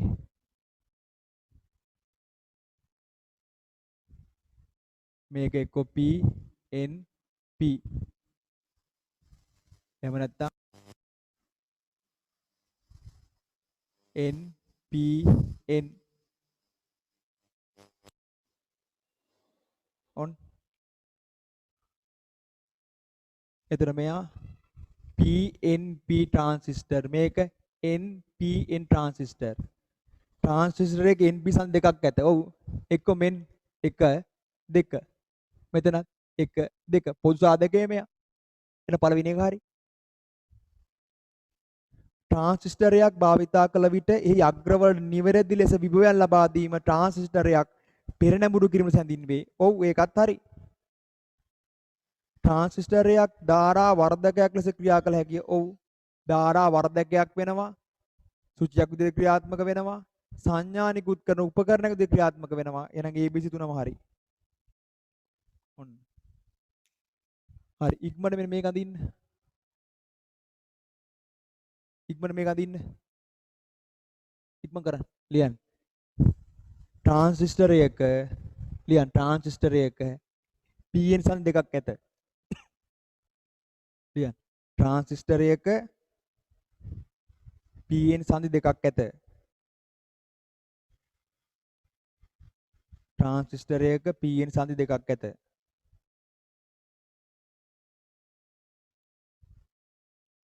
හරිනේ. PN සංදි දෙකක් ඇත. ට්‍රාන්සිස්ටරයක් පෙරනැඹුරු කරනවයි කියන්නේ මොකද්ද? ඒ අග්‍රවල නිවැරදිව විභාන්තරයක් ලබා දෙනවයි කියන එකනේ. මේ බලන්නකෝ. ඉස්ස තේරෙන සිංහලෙන්.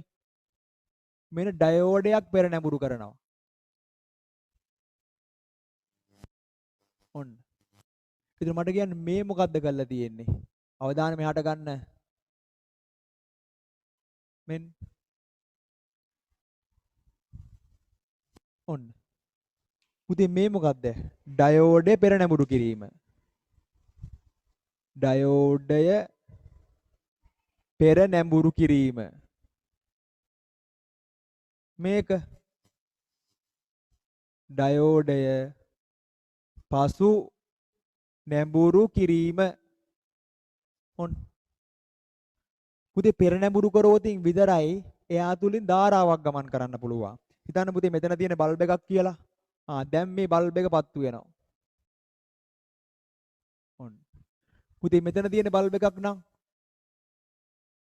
බල්බ් පත්තු වෙන්නේ නැහැ. එහෙනම් මම කියන බල්බේ දැල්වේ. දැල්වේ. මෙතන බල්බේ නොදැල්වේ. ඔන්න. හරි ඉක්මනට මේක අදින්න. ඉක්මනට මේක අදින්න වරක් වුණා. අදින්න. මේ ඩයෝඩයක් පෙරනැඹුරු කරලා තියෙනවා. මේ ඩයෝඩයක් පසුනැඹුරු කරලා තියෙනවා. ඩයෝඩයක් පෙරනැඹුරු කරෝතින් ඒ ඩයෝඩය හරහා ධාරාවක් ගමන් කරනවා. පසුනැඹුරු කරනවා නම් ධාරාවක් ගමන් කරන්නේ නැහැ. එහෙනම් පෙරනැඹුරු කරනකොට මොකද්ද වෙන්න ඕන? නියම විභාන්තරයක් දීලා එයා තුලින් ධාරාවක් ගමන් කරන සලස්සන්න ඕන. ඔය දන්නවා මේ ත්‍රිකෝණේ මහත පැත්තෙන් තුඩ පැත්තට ධාරාව යන්න ඕන. එතකොට තමයි විදුලිය ගමන් කරන්නේ. තුඩ පැත්තෙන් වැඩක් නැහැ මේ. මෙහෙන් ඇවිල්ලා වැඩක් නැහැ. මෙහෙන් ආවොතින් ධාරාව යන්නේ නැහැ. ඔන්න. මේ කතා කරපුවා. දැන් මෙන්න පෙරනැඹුරු කරලා තියෙන්නේ. ඔන්න පෙරනැඹුරුයි. හරිද? මෙන්න මේක බලන්න.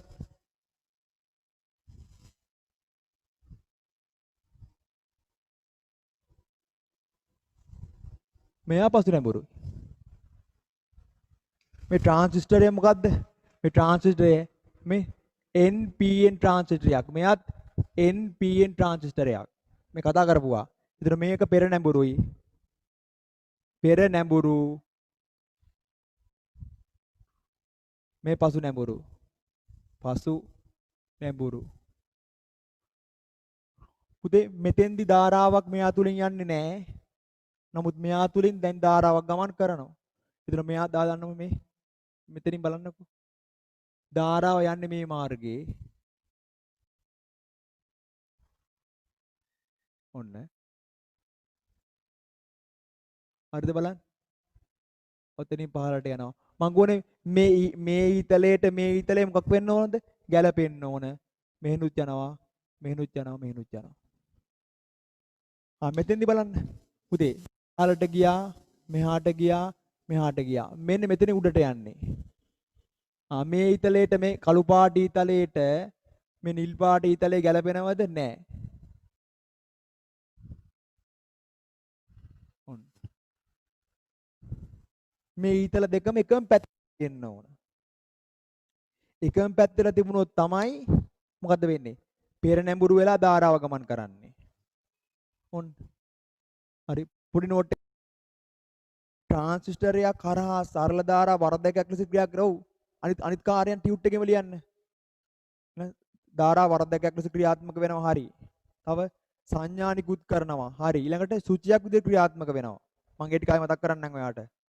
උත්තරේ එතකොට 4 35 උත්තරේ 4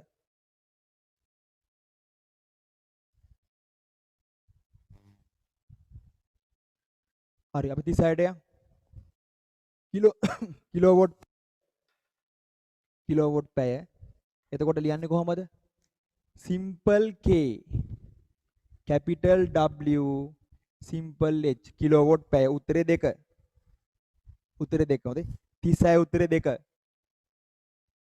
36 උත්තරේ 2 මට කියන්නේ මෙයා කවුද පරිභෝජනය කරන විද්‍යුත් ශක්ති ප්‍රමාණය මනින වාණිජමය අන්තර්ජාතික ඒකකය වාණිජමය අන්තර්ජාතික ඒකකය ඇහුවොත් පුතේ උත්තරේ කවුද කිලෝවොට් පැය K simple W capital H simple එතකොට 36 උත්තරේ 2 ටියුට් එකේම ලියන්න කිලෝවොට් පැය අනු ටියුට් එකේම ලියන්න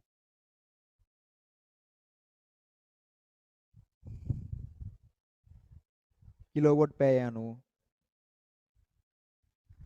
විද්‍යුත් ශක්ති ප්‍රමාණය මනින වාණිජමය ඒකකයයි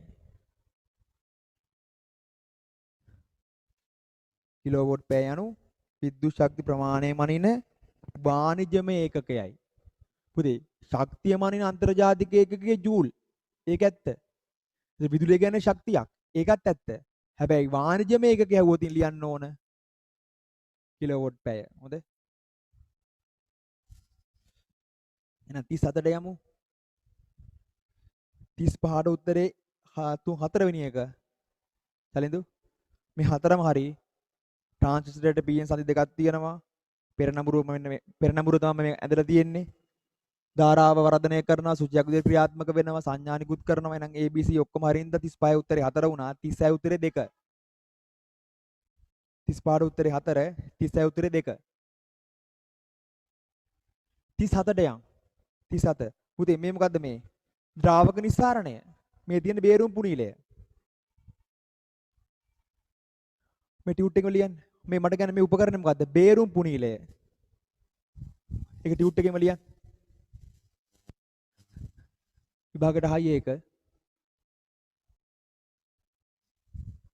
බේරුම් පුනීලය මේ තියෙන්නේ බේරුම් පුනීලය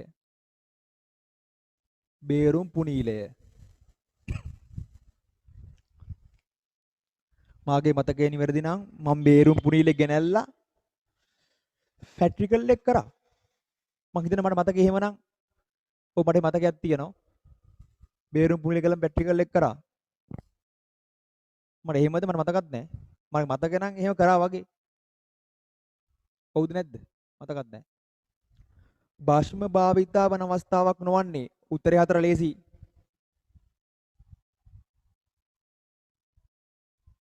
ඔව්නේ අර පොඩ්ඩක් අර මෙතනින් කඩලා ගියා තමයි හරි යන් 38ට යන් ඔව් සබන් වලට මොකද ඕනේ සෝඩියම් හයිඩ්‍රොක්සයිඩ්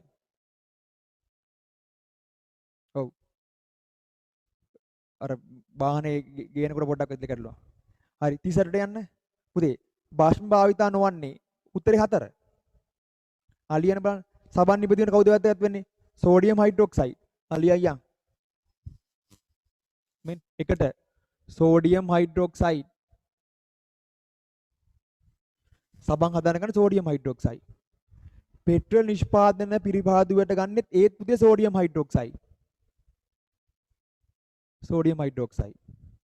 සීනි කර්මාන්තයේදී උප්පැනි සංසුද්ධ කරන ගන්නේ මැග්නීසියම් හයිඩ්‍රොක්සයිඩ් ඔය ටියුට් එකේම ලියන්න වෙලාව ගන්න බෑ දැන් මැග්නීසියම් හයිඩ්‍රොක්සයිඩ් හරිනේ අන වානේ භාණ්ඩවල පුතේ මුහාත් වැඩි කරන ගන්න HCl උත්තරේ 4 දැන් ඔන්න ඕටික බැරි වෙන්න බෑ හොඳේ පුළුවන් එහෙනම් සබන් නිෂ්පාදනයටයි පෙට්‍රෝලියම් පෙට්‍රෝලියම් තෙල් පිරිපාදුවේදී ගන්න සෝඩියම් හයිඩ්‍රොක්සයිඩ් සීනි කර්මාන්තයේදී අපි ගන්න මැග්නීසියම් හයිඩ්‍රොක්සයිඩ් වානේ භාණ්ඩ මුහාත් කරන ගන්න HCl 38 උත්තරේ 4 39ට යන් 39 පහ සඳහන් ප්‍රතික්‍රියාවලින් පුතේ තාප අවශෝෂක ප්‍රතික්‍රියාව වෙන්නේ දෙක ඒක ලේසි ඝන සෝඩියම් හයිඩ්‍රොක්සයිඩ් ජලයේදී මෘදු අම්ලෝ තාපදායකයි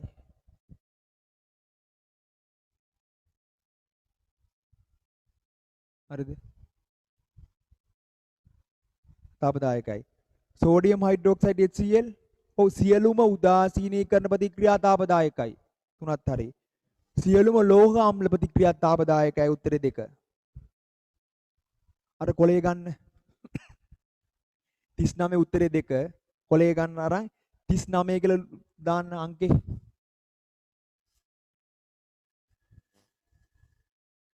තිස්නමය කියලා දාන්න. හරිනේ කොලේ කරා. සියලුම උදා ලියන්න. සියලුම උදාසීනීකරණ ප්‍රතික්‍රියා තාපදායක ප්‍රතික්‍රියා වේ. ලියන්න. සියලුම උදාසීනීකරණ ප්‍රතික්‍රියා තාපදායක ප්‍රතික්‍රියා වේ. මෙන්න. සෝඩියම් හයිඩ්‍රොක්සයිඩ් ප්‍රතික්‍රියා කරනවා HCl එක්ක නම සෝඩියම් ක්ලෝරයිඩ් AQ දන ජලය ඔන්න සියලුම උදාසීනීකරණ ප්‍රතික්‍රියා තාපදායක වේ. පුතේ ලවණය හා ජලය මෙයා ලවණය මෙයා ජලය. ඔයාට මතකද උදාසීනීකරණ ප්‍රතික්‍රියාවකදී ලැබෙන්නේ මොනවාද? ලවණය හා ජලය ලැබෙන්නේ. ලවණය හා ජලය ලැබෙන්නේ. ඔන්න එහෙනම් මේ ලෝකේ අම්ලයක් හා බෂ්මයක් එකට එකතු වුණාම හැදෙන්නේ ලවණය හා ජලණය ලවණය හා ජලය. අපි ඒකට කියන මොකද්ද? උදාසීනීකරණ ප්‍රතික්‍රියාවක් කියලා. මේක ලියා ගන්න. එහෙනම් මේ ලෝකේ සියලුම උදාසීනීක ප්‍රතික්‍රියා තාපදායකයි. මං කියවනේ කන හුණු පොඩ්ඩක් අරගෙන අල්ලට තියලා විනාගිරි පොඩ්ඩක් දාලා අතින් මෙහෙම මිරිකන්න. අත රත් වෙනවා. විනාගිරි කියලා කියන ඇසිඩික් අම්ලය. කන හුණු කියලා කියන්නේ කැල්සියම් හයිඩ්‍රොක්සයිඩ්. අම්ල හා බෂ්ම ප්‍රතික්‍රියා වෙනවයි කියන උදාසීනීකරණය වෙනවයි කියන එක රත් වෙන්නේ තාපදායකයි. ඒ කියන්නේ අතට තාපය ලැබෙනවා ප්‍රතික්‍රියාවෙන්. 39 උත්තරේ 2. ඊළඟට ලියන්න. මේක ලියුවනේ ඔයා. අම්ල හා බෂ්ම නැත්නම් සියලුම උදාසීනීකරණ ප්‍රතික්‍රියා තාපදායක වේ. ඊළඟට ලෝහ සහ අම්ල අතර ප්‍රතික්‍රියාවද තාපදායක වේ. ලියන්න. ලෝහ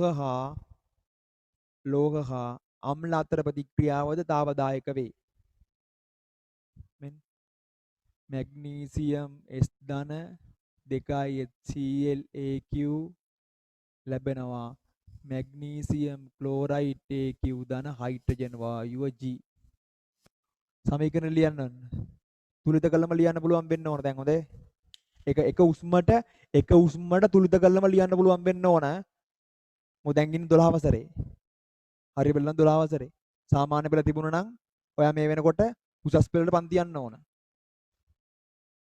ඔව්. එන සියලුම ලෝහ අම්ල ප්‍රතික්‍රියාත් පුතේ තාපදායකයි. සියලුම උදාසීනීකරණ ප්‍රතික්‍රියා තාපදායකයි. එන උත්තරේ 4. සෝරි. 39 උත්තරේ 2.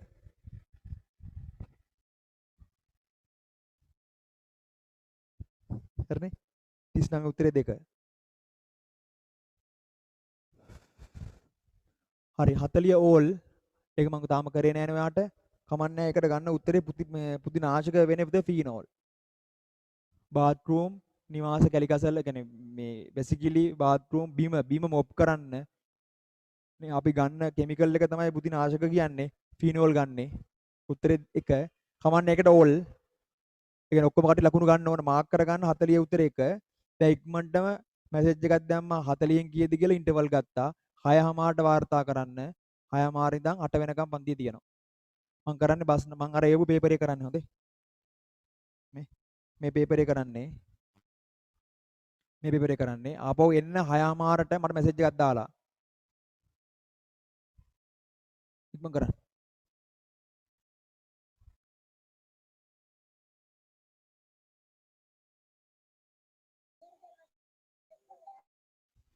හරිනේ? හරි. ධ්වනි තරංග වැඩිම වේගෙන් යන්නේ ඝන මාධ්‍යයකදී අඩුම වේගයක් තියෙන වායු මාධ්‍යයකට. එන උත්තරේ වාහනේ. උත්තරේ 2.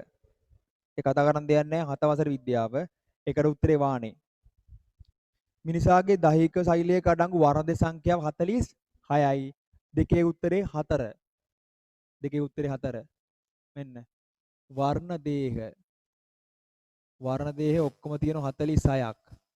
මේක බෙදනවා මම කොටස් දෙකකට. ඒ තමයි අලිංග වර්ණ දේහ. අලිංග වර්ණ දේහ සහ ඊළඟ එක්කෙනා ලිංග වර්ණ දේහ කියලා.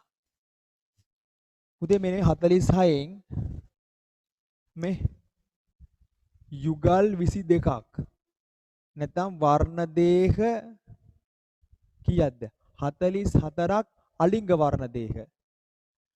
මෙතන යුගල් එකක් නැත්නම් වර්ණ දේහ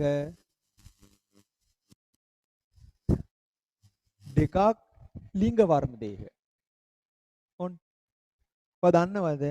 පළවෙනි වර්ණ දේහයේ ඉඳලා 22 වෙනි වර්ණ දේහය දක්වා ඉන්නේ කවුද? කවුද? අලිංග වර්ණ දේහ. ඔව්. අලිංග වර්ණ දේහ. අලිංග වර්ණ දේහ. ඔය දන්නවද? මෙන්න මේ 23 වෙනි වර්ණ දේහය තමයි 23 වෙනි වර්ණ දේහය තමයි මොකද්ද වෙන්නේ? අපේ පිරිමි බව හා ගැහැණු බව තීරණය කරන්නේ ලිංග වර්ණ දේහය. වර්ණ දේහය. ඕන පොඩි නෝට් එකක් දාගන්න ඕක ඉක්මන් කරලා. මේ පොඩි නෝට් එකක් දාගන්න. යකඩ විකාදනයට සුඛකාරකයක් ලෙස භාවිතා වන්නේ සල්ෆියුරික් අම්ලය. සුඛකාරකයක් කියන්නේ පුතේ හොඳයි කියන එක. සුඛ කියන්නේ හොඳයි කියන එකනේ. අව කියන්නේ හොඳ නෑ කියන එක.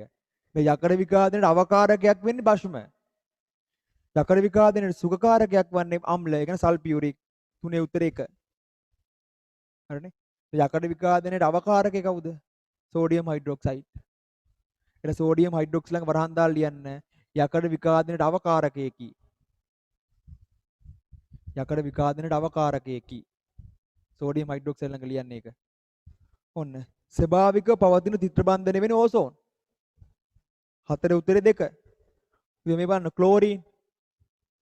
මෙන්න ක්ලෝරින්. Cl2. ඒ කියන්නේ ඔන්න ක්ලෝරින්. Ozone O3. ඒ කියන්නේ මෙහෙම ඉන්නේ. ඔන්න O3. ඔක්සිජන් O2 ඉන්නේ මෙහෙම. ඔක්සිජන්. නයිට්‍රජන් ඉන්නේ N2. 1 2 3යි. ඔන්න. කොහොම ඉන්නේ? ඔන්න. එහෙනම් හරිනේ. එහෙනම් ආම්ලික මාධ්‍ය සල්ෆියුරික් ඒකයි එක කරගත්තේ අවකාරක සෝඩියම් හයිඩ්‍රොක්සයිඩ්. මෙහාට බලන්න. Chlorine, ozone, oxygen, nitrogen. මෙයා මොකද්ද? මේ ඒක බන්ධනයක්. ඒක බන්ධන. මේක අපෙන් අහනවනේ කවුද මේ? ත්‍රිත්ව බන්ධන. ත්‍රිත්ව බන්ධන. ඔන්න. මෙයා ත්‍රිත්ව බන්ධන. මෙයා දී බන්ධන. දී බන්ධන. හරිද? ස්වභාවික පවතින වායුව මෙතන ගන්න නයිට්‍රජන්. සෝරි මෙතන පුතේ අනිවාර්යයෙන්ම තියෙන්න ඕන නයිට්‍රජන් නෙමෙයි හයිඩ්‍රජන්. H2 තියෙන්න ඕන. හරිද? එතකොට එයත් කවුරු වෙනවද? ඒක බන්ධන වෙනවා. හරි ඒක පොඩ්ඩක් හදාගන්න. ඒක පොඩ්ඩක් හදාගන්න. හරිනේ. එතන උතන පුතේ 4 වෙනි එක හයිඩ්‍රජන් නෙමෙයි නයිට්‍රජන් නෙමෙයි හයිඩ්‍රජන්. එතන උත්තරේ කීයට යනවද? දෙවෙනි එකට යනවා. මේක ලියා ගන්න. දැන් ඔයාලට තේරෙනවා මෙයා ඒක බන්ධනයක්, මෙයා ත්‍රිත්ව බන්ධනයක්, දී බන්ධන, ඒක බන්ධන කියලා. එහෙනම් ත්‍රිත්ව බන්ධන විදියට ඕසෝන් ගන්නත් පුළුවන්, හයිඩ්‍රජන් ගන්නත් පුළුවන්. මේ ඕසෝන් මේ තියෙන්නේ. ඕසෝන්. ඕසෝන් තියෙන්නේ. ඕසෝන් වායු ගැන ගත්තනේ 7 වසරේදී. ඕසෝන්. යටින් ලියන්න. කොලේ ලියන්න. ටියුට් එකේ ලියන්න එපා. ඔයා මේ කොලේ ගැන ලිව්වේ. ලියන්න හීලියම්, නියෝන් සහ ආගන්. හීලියම්, නියෝන් සහ ආගන්. හීලියම්, නියෝන් සහ ආගන්. බන්ධන නොසාධන හීලියම් ඉතින් හීලියම් නියෝන් සහ ආගන් බන්ධන නොසාධන ඒක පරමාණුක වායුන් වේ. ඔන්න හීලියම් නියෝන් ආගන් බන්ධන නොසාධන ඒක පරමාණුක වායුවේ. හීලියම් නියෝන් ආගන් බන්ධන නොසාධන ඒක පරමාණුක වායුවේ. හරිනේ. ඔව් පුතේ මේ හීලියම් නියෝන් ආගන් මොකද්ද වෙන්නේ? හීලියම් නියෝන් ආගන් බන්ධන හදන්නේ නැහැ. ඇයි? ඒ කට්ටිය කොහොමත් ස්ථායී වූ ඉලෙක්ට්‍රෝන වින්‍යාසයකට පත් වෙලා තියෙන්නේ. එහෙනම් ඒ කට්ටිය බන්ධන හදන්නේ නැහැ. ඒ කට්ටිය ඉන්නේ මෙන්න මෙහෙම. කොහොමද?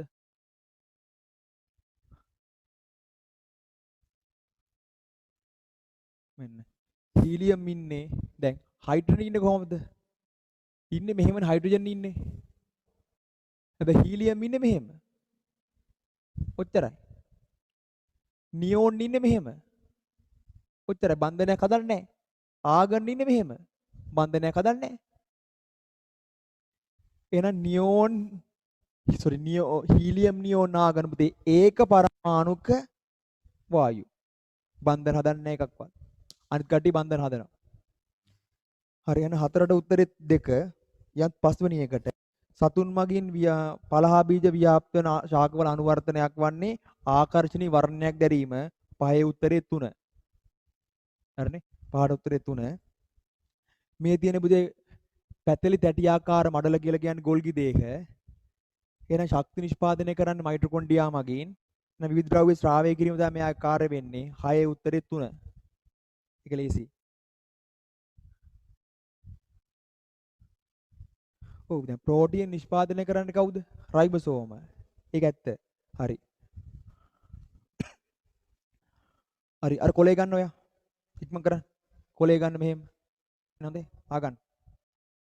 උදේ රයිබෝසෝම වල කාර්යය මොකද්ද? ප්‍රෝටීන සංශ්ලේෂණය කිරීමට දායක වීම. මම මෙහෙම කතාවක් ඔයාලට කියනවා. මෙන්න.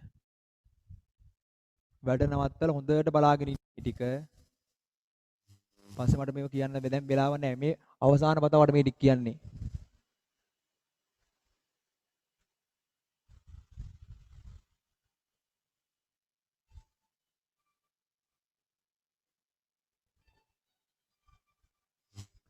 ඔන්න. පුතේ මේ කවුද? ඔන්න බෑ. තනි ගඩොල. තනි ගඩොල. ඔන්න මට විනාඩියක් දෙන්න. තනි ගඩොල. මේ ගඩොල් පේලිය. ගඩොල් මේ ගඩොල් බිත්තිය. ගඩොල් බිත්තිය. මේකම අඳින්න නම් දෙන්නේ නැහැ. මෙහාට අවධානය ගන්න හොඳේ.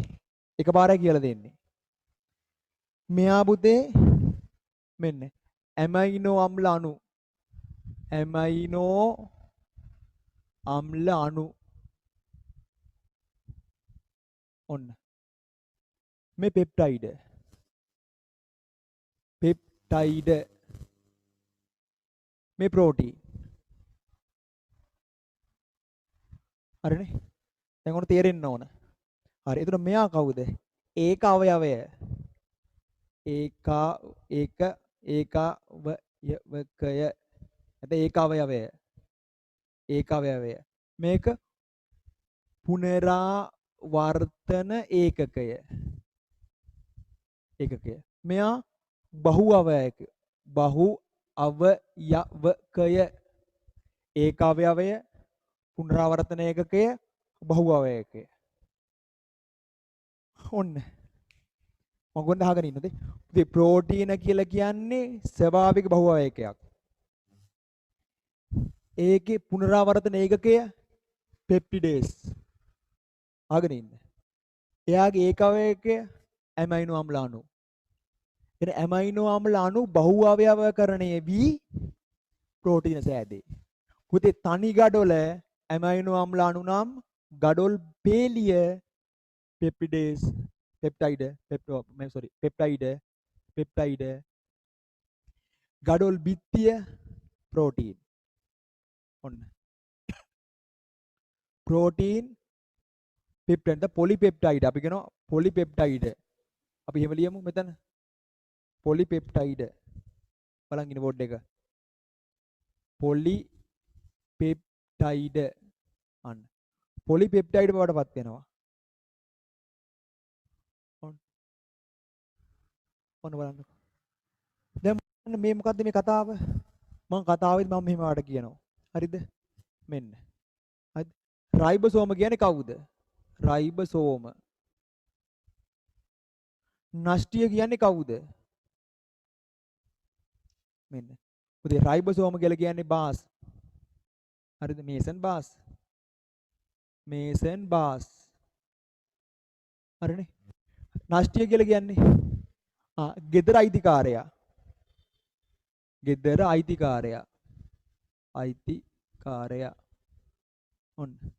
දැන් මම ප්‍රශ්නයක් අහන්න. ඕන බලන්නකෝ. දැන් මේක හොඳට ගලප ගන්නකෝ යා. හරි දැන් මේ ටික වැදගත් වෙන්නේ සාමාන්‍ය බ්ලඩ් වගේම ඒ ලෙවල් වලට වැදගත් වෙනවා. පුතේ මේසන් බාස් මොකද්ද කරන්නේ? මේසන් බාස් කරන්නේ ගෙදර අයිතිකාරයට ඕන විදියට ගේ හදන එක. ගේ අයිතිකාරය කියන මට මෙහෙම එපා, මෙහෙම ඕන, මෙතන ජනේලයක් ඕන, මෙතන ජනේලයක් එපා. නෂ්ටිය තමයි ප්‍රෝටීන සංශ්ලේෂණ ක්‍රියාව පාලනය කරන්නේ. හැබැයි ප්‍රෝටීන හදන්නේ කවුද? රයිබෝසෝම්. ගෙදර හදන්නේ කවුද? මේසන් බාස්. කාට ඕන විදියටද? ගෙදර අයිතිකාරයට ඕන විදියට. එහෙනම් මේසන් බාස් ගඩොල් අරගෙන ගඩොල් පේලි අර හදලා පේලි වලින් ගඩොල් බිත්තිය හදනවා. එහෙනම් රයිබෝසෝම අහගන්නද? රයිබෝසෝම මේ බලන්නකෝ. රයිබෝසෝම නෂ්ටියේ නියෝගවලට අනුව නෂ්ටියේ නියෝගවලට අනුව හොඳේ. රයිබෝසෝම නෂ්ටියේ නියෝගවලට අනුව ඇමයිනෝ අම්ල එකට එකතු කරලා පොලිපෙප්ටයිඩ් හදනවා. ඒව එකට එකතු කරලා ප්‍රෝටීන් හදනවා. ඔන්න කතාව. දැන් මෙන්න බෑ ඔයාට. මම කතා කරන්නේ සිංහලේ. පුතේ මෙයා ස්වභාවික බහුඅවයකයක්. එයාගේ ඒකාවයකය ඇමයිනෝ අම්ලාණු. පුනරාවර්තන ඒකකය පොලිපෙප්ටයිඩේස්. ඔන්න. රයිබෝසෝම කවුද? මේසන් බාස් නම් නෂ්ටිය කවුද? ගෙදර අයිතිකාරයා. ඔන්න බැරි වෙන්න බෑ. ස්ක්‍රීන්ෂොට් එකක් ගහන්න මේක අඳින්න නම් මට දෙන්න බෑ. මට වෙලා මදි ගොඩක්. ඔන්න මම කොහොමද දැන් මේකේ පොඩි කෑල්ලක් YouTube එකට දාන්නම්. ඊතර පොඩ්ඩක් මේක බලා ගන්න හොඳේ. හරිද කියලා බලන්න. 220 ගුණ කිරීම මම කියවනේ 20 ගුණ කිරීම 200 බෙදීම 100. ඇයි මීටර් 2යිනේ. සෙන්ටිමීටර් 200 මීටර් 2යි උත්තරේ 4 වෙනි එක. ඔන්න මම මේකම ගන්නම්. හැදුවේ විදිය මේ බලන්නකෝ. නිව්ටන් 20ක බලයක් යොදනවලු වස්තුවක් මත. එතකොට ඒ වස්තුව ගමන් කරනවලු සෙන්ටිමීටර් 200ක් දුර. අපෙන් අහන්නේ කාර්ය ප්‍රමාණය. එහෙනම් කාර්ය ප්‍රමාණය අපිට ලැබෙනවා. පෑන අල්ලන්නවත් ඕනේ නැහැ මේ ගාන හදන්න. බලය ගුණ කිරීම බලය නිසා සිදු වූ මොකද්ද? විස්ථාපනය. විස්ථාපනය. බලය කොච්චරද? නිව්ටන් 20යි. විස්ථාපනය කොච්චරද? උදේ 200ද ගන්නෙ? නෑ මේක මීටර කරන්න ඕන. 200යි සෙන්ටිමීටර කියලා කියන්නේ මීටර 2යි. 2යි මීටර. උත්තරේ කීයක් එනවා? 40යි නිව්ටන් මීටර. නමුත් උත්තරේ 40යි ජූල. මොකද කාර්ය ප්‍රමාණයම අන්තර්ජාතික ඒකකයේ නිව්ටන මීටර නෙමෙයි මොනවාද? ජූල. එහෙනම් 8 උත්තරේ 7 උත්තරේ 4. 8 වෙනි එකට යන්. ස්කන්ධය කිලෝග්‍රෑම් 8ක් වූ වස්තුවකට පහ සඳහන් බල පද්ධති යටතේ තරණයක් ලබා දේ. තරණ විශාලත්වය වන්නේ හරි. මෙන්න F සමානයි ma. F සමානයි ma. බලය කොච්චරද පුතේ? 20ද 4ද? නෑ දෙකේ සම්ප්‍රයුක්තය කීයද? එකම පැත්තට යන්නේ අඩු කරනවද නෑ? නිව්ටන් 20ත් යන්නේ දකුණට 4 යන්නේ දකුණට. එහෙනම් 20යි 4යි 24යි නිව්ටන් සමානයි. ස්කන්ධය කොච්චරද? 8යි කිලෝග්‍රෑම්. ගුණ කිරීම ඒ දෙපැත්ත 8ෙන් බෙදනවා. හරිනේ. ඒ වුණා තරණය කොච්චර එනවද? 3යි තප්පර වර්ගයට මීටර. හරිද බලන්න. උත්තරේ 2. 8 2. 8 2. ඉක්මන් කරන්න. ඕන කට්ටිය මේක හදා ගන්න ඉක්මන් කළා. ඔන්න. 9 වෙනි ප්‍රශ්නේ. කාබනික ද්‍රව්‍ය ද්‍රාවකයක් සහ අකාබනික නිර්ද්‍රව්‍ය ද්‍රාවකයක් පිළිවෙලින් දැක්වෙන්නේ කුමන ප්‍රශ්නවලද? හරි. හරි බලමු අපි. මේක ඔයා කොලේ අඳින්න ඕන. මේ රසායනික සංයෝග ප්‍රධාන වර්ග දෙකයි කාබනික සංයෝග සහ අකාබනික සංයෝග. අකාබනික සංයෝග. මේ කාබනික සංයෝග ආපහු බෙදනවා මොකද්ද? නිර්ද්‍රවීය. නිර්ද්‍රවීය කාබනික සංයෝග අනිත් එක්කනා ද්‍රවීය කාබනික සංයෝග කියලා. පුතේ අකාබනික සංයෝගات ආපහු බෙදනවා කොහමද? මේ විදියට. නිර්ද්‍රවීය කාබනික සංයෝග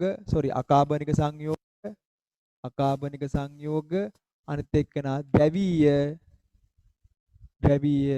අකාබනික සංයෝග කියලා. ඔන්න. දැන් බලමු උදාහරණ. උදාහරණ. නේ නිර්ද්‍රවීය අපිට ගන්න පුළුවන් මෙතන හෙක්සේන්. හරි මේක මාත් එක්ක ලියමු. පලං ගන්න කොලයක් ගන්න. අනිත් මං කළ කොලයක් ගන්න. sorry මාත් එක්ක ලියමු. හරි නිර්ද්‍රවීය කාබනික සංයෝග වලට අපි ගන්නවා කවුද? නිර්ද්‍රවීය හෙක්සේන් ගන්නවා. හෙක්සේන්. හරිද? බෙන්සීන් ගන්නවා. බෙන්සීන්. හරිද? ඊළඟ කාබන් ටෙට්‍රාක්ලෝරයිඩ් ගන්නවා. කාබන් ටෙට්‍රාක්ලෝරයිඩ්.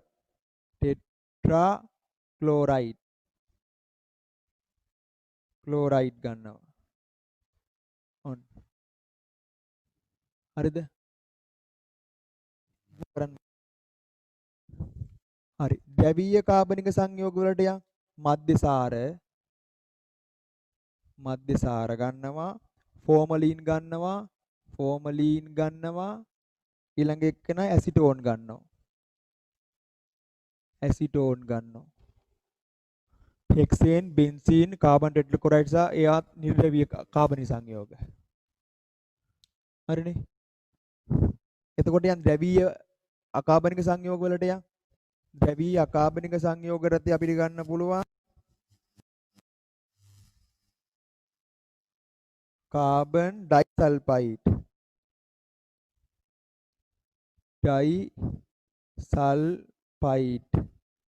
කාබන් ඩයිසල්ෆයිඩ් ගන්නවා. ද්‍රව කාබන් ඩයොක්සයිඩ් ගන්නවා. ඔන්න. නිර්ද්‍රවීය අකාබනික සංයෝග වලට ගන්නවා ජලය. ජල නිර්ද්‍රවීය අකාබනික සංයෝගයක්. තව ගන්න ඇමෝනියා ගන්නවා. තව එකක් ගන්නවා හයිඩ්‍රජන් සල්ෆයිඩ්. ඒ කියන්නේ හයිඩ්‍රජන් සල්ෆයිඩ් ගන්නවා.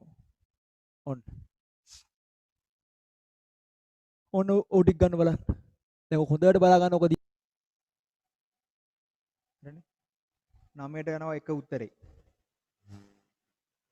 ඔයාලට පුළුවන් වෙන්න ඕන. හරිනේ නා. කාබනික සංයෝග වල නිර්ද්‍රවීය කාබනික වෙන්නේ හෙක්සේන්, බෙන්සීන්, කාබන් ටෙට්‍රාක්ලෝරයිඩ්. ද්‍රවීය කාබනික සංයෝග මධ්‍යසාර, ෆෝමල්, ඇසිටෝන්. අපි මේ කාබන් ටෙට්‍රාක්ලෝරයිඩ් කොහොමද තව කියන්නේ CCl4 කියලාත් මෙයාට කියනවනේ. මතක බලන්න. CCl4 කියලාත් මෙයාට කියනවා.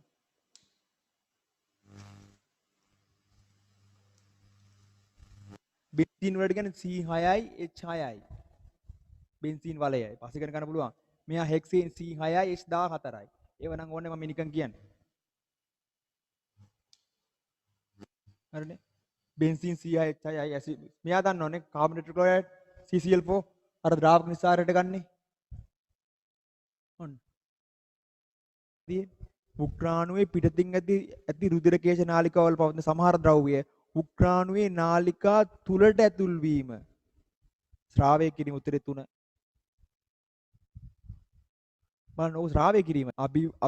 අභිවාහීව අපවාහී ධමනිකාවල නෙමෙයි. උක්‍රාණුවේ පිටත ඇති රුධිර කේශ නාලිකාවල පවතින සමහර ද්‍රව්‍ය කියන්නේ ක්‍රියටින්, හයිඩ්‍රජන් අයන, පොටෑසියම් අයන ආවව ඈවා උක්‍රාණුව තුලට ඒක ශ්‍රාවය කිරීම. මත අමතක නම් YouTube එකට යන්න මගේ සයන්ස් කුප්පිය කියලා ගහුවට පස්සේ ඒවි කුප්පිය එතන එන්න ඕන සිංහලෙන්. මම ඒක කොහොමත් ඔයාලට ලින්ක් එක දානවනේ මේ ගෲප් එකට. එතන ගිහිල්ලා බලන්න පහළ වීඩියෝ වල ඇති මේ සම්පූර්ණ මුළු පාඩමම ප්‍රසන්ටේෂන් එකත් එක්ක 10 උත්තරේ 3 වරද්දන්න එපා. උක්‍රාණුව එන්න තියෙන සම්භාවිතය ඉතාමත් වැඩි. 10 උත්තරේ 3 11ට යන්.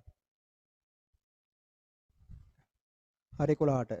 ස්කන්ධයේ කිලෝග්‍රෑම් 100ක් ඇති වස්තුවක් අණුමීටර් 10ක් උස පිහිටන විට දිවිබ ශක්තිය පුළුවන් ඔයාට E සමානයි mgh. E සමානයි m කොච්චරද 100යි කිලෝග්‍රෑම් ගුණ කිරීම g 10යි තප්පර වර්ගයට මීටර් ගුණ කිරීම h කොච්චරද 10යි h. උත්තරේ කීයක් එනවයි 1යි 2යි 3යි 4යි ජූල. උත්තරේ 4. උත්තරේ 4. හරිනේ. මෙන්න ගාන. මෙවන් බෝලයක් තියෙනවා. ඒ බෝලේ වේගය ගණනය වෙනවා v ප්‍රවේගයකින්. මේ බෝලේ ස්කන්ධයේ කිලෝග්‍රෑම් 2යි. මෙයාගේ චාලක ශක්තිය ජූල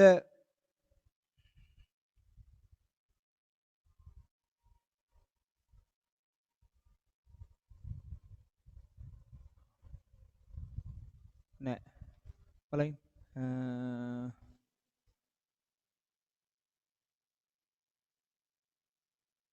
ඔන්න හරි කොහොමද ප්‍රවේගය හොයන්න මට ඉක්මන් කරලා ඔන්න බෝලයක් තියෙනවා ඒ බෝලේ ස්කන්ධ කිලෝග්‍රෑම් 2යි ඒ බෝලේ චලනය වෙනවා එයාගේ චාලක ශක්තිය ජූල 400යි ඒ බෝලේ චලනය වෙන ප්‍රවේගය අපෙන් අහන්නේ ඉක්මන් කරා අමාරුවක් නැහැ මේ බලන්නකෝ E සමානයි භාගයයි mv වර්ග චාල ශක්තිය කීයද ජූල 400යි භාගයයි m දන්නේ නැහැ m දන්නවා 2 කිලෝග්‍රෑම් මෙයාගේ v වර්ග මෙයා කැපුණා 400 සමානයි v වර්ග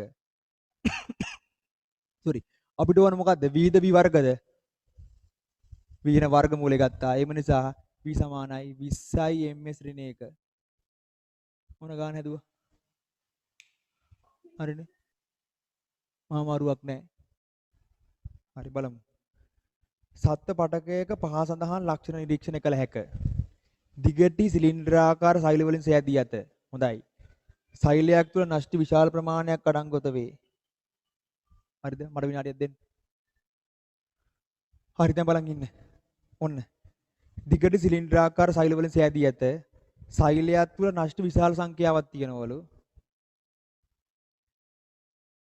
හරිද සෛල තුළ මයිටොකොන්ඩ්‍රියා විශාල ප්‍රමාණයක් තියෙන කවුද මේ කංකාල පේශී 12 උත්තරේ 4 මේ බලන්නකෝ මේ මෙයා කවුද බලන්න මේ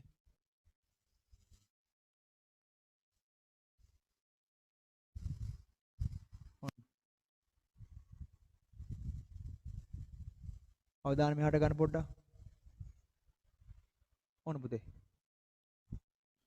මේ බලන්නකෝ වැඩ නවත්තලා මෙහෙ තියෙන්න ඕන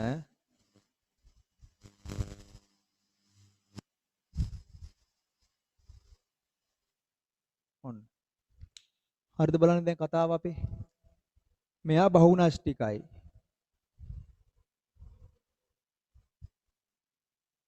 ඔන්න මට කියන්නේ මේ කවුද මේ සිනිදු පේශී මේ කවුද එතකොට හර්ට් පේශී හරිනේ එතන මෙයා කවුද කංකාල පේශී ඔන්න කතාව ඔන්න මෙයා සිනිදු පේශී මේ හර්ට් පේශී මේ කංකාල පේශී පුතේ මෙතනින් කවුද බහුනෂ්ටික වෙන්නේ බහුනෂ්ටික එකම එක්කෙනා බහුනෂ්ටික ඒ කංකාල පේශී විතරයි ඔන්න හරස් බලන්නකෝ ශාකන වෙලා තියෙන කවුරු විතරද හර්ට් පේශී විතරයි නේ මාරුවෙන් මාරුවට තද පාට ලා පාට කලාප හේවත් හරස් විලේඛනේවත් විලිකිත නැත්තේ කවුද සින්දු පේශී විතරයි ඔන්න එතන මේ තුන්දෙනාගේ මට කියන්න වැදගත්ම ටික කියන්නකෝ මෙයා තර්ක රූපී හැඩයෙන් යුක්තයි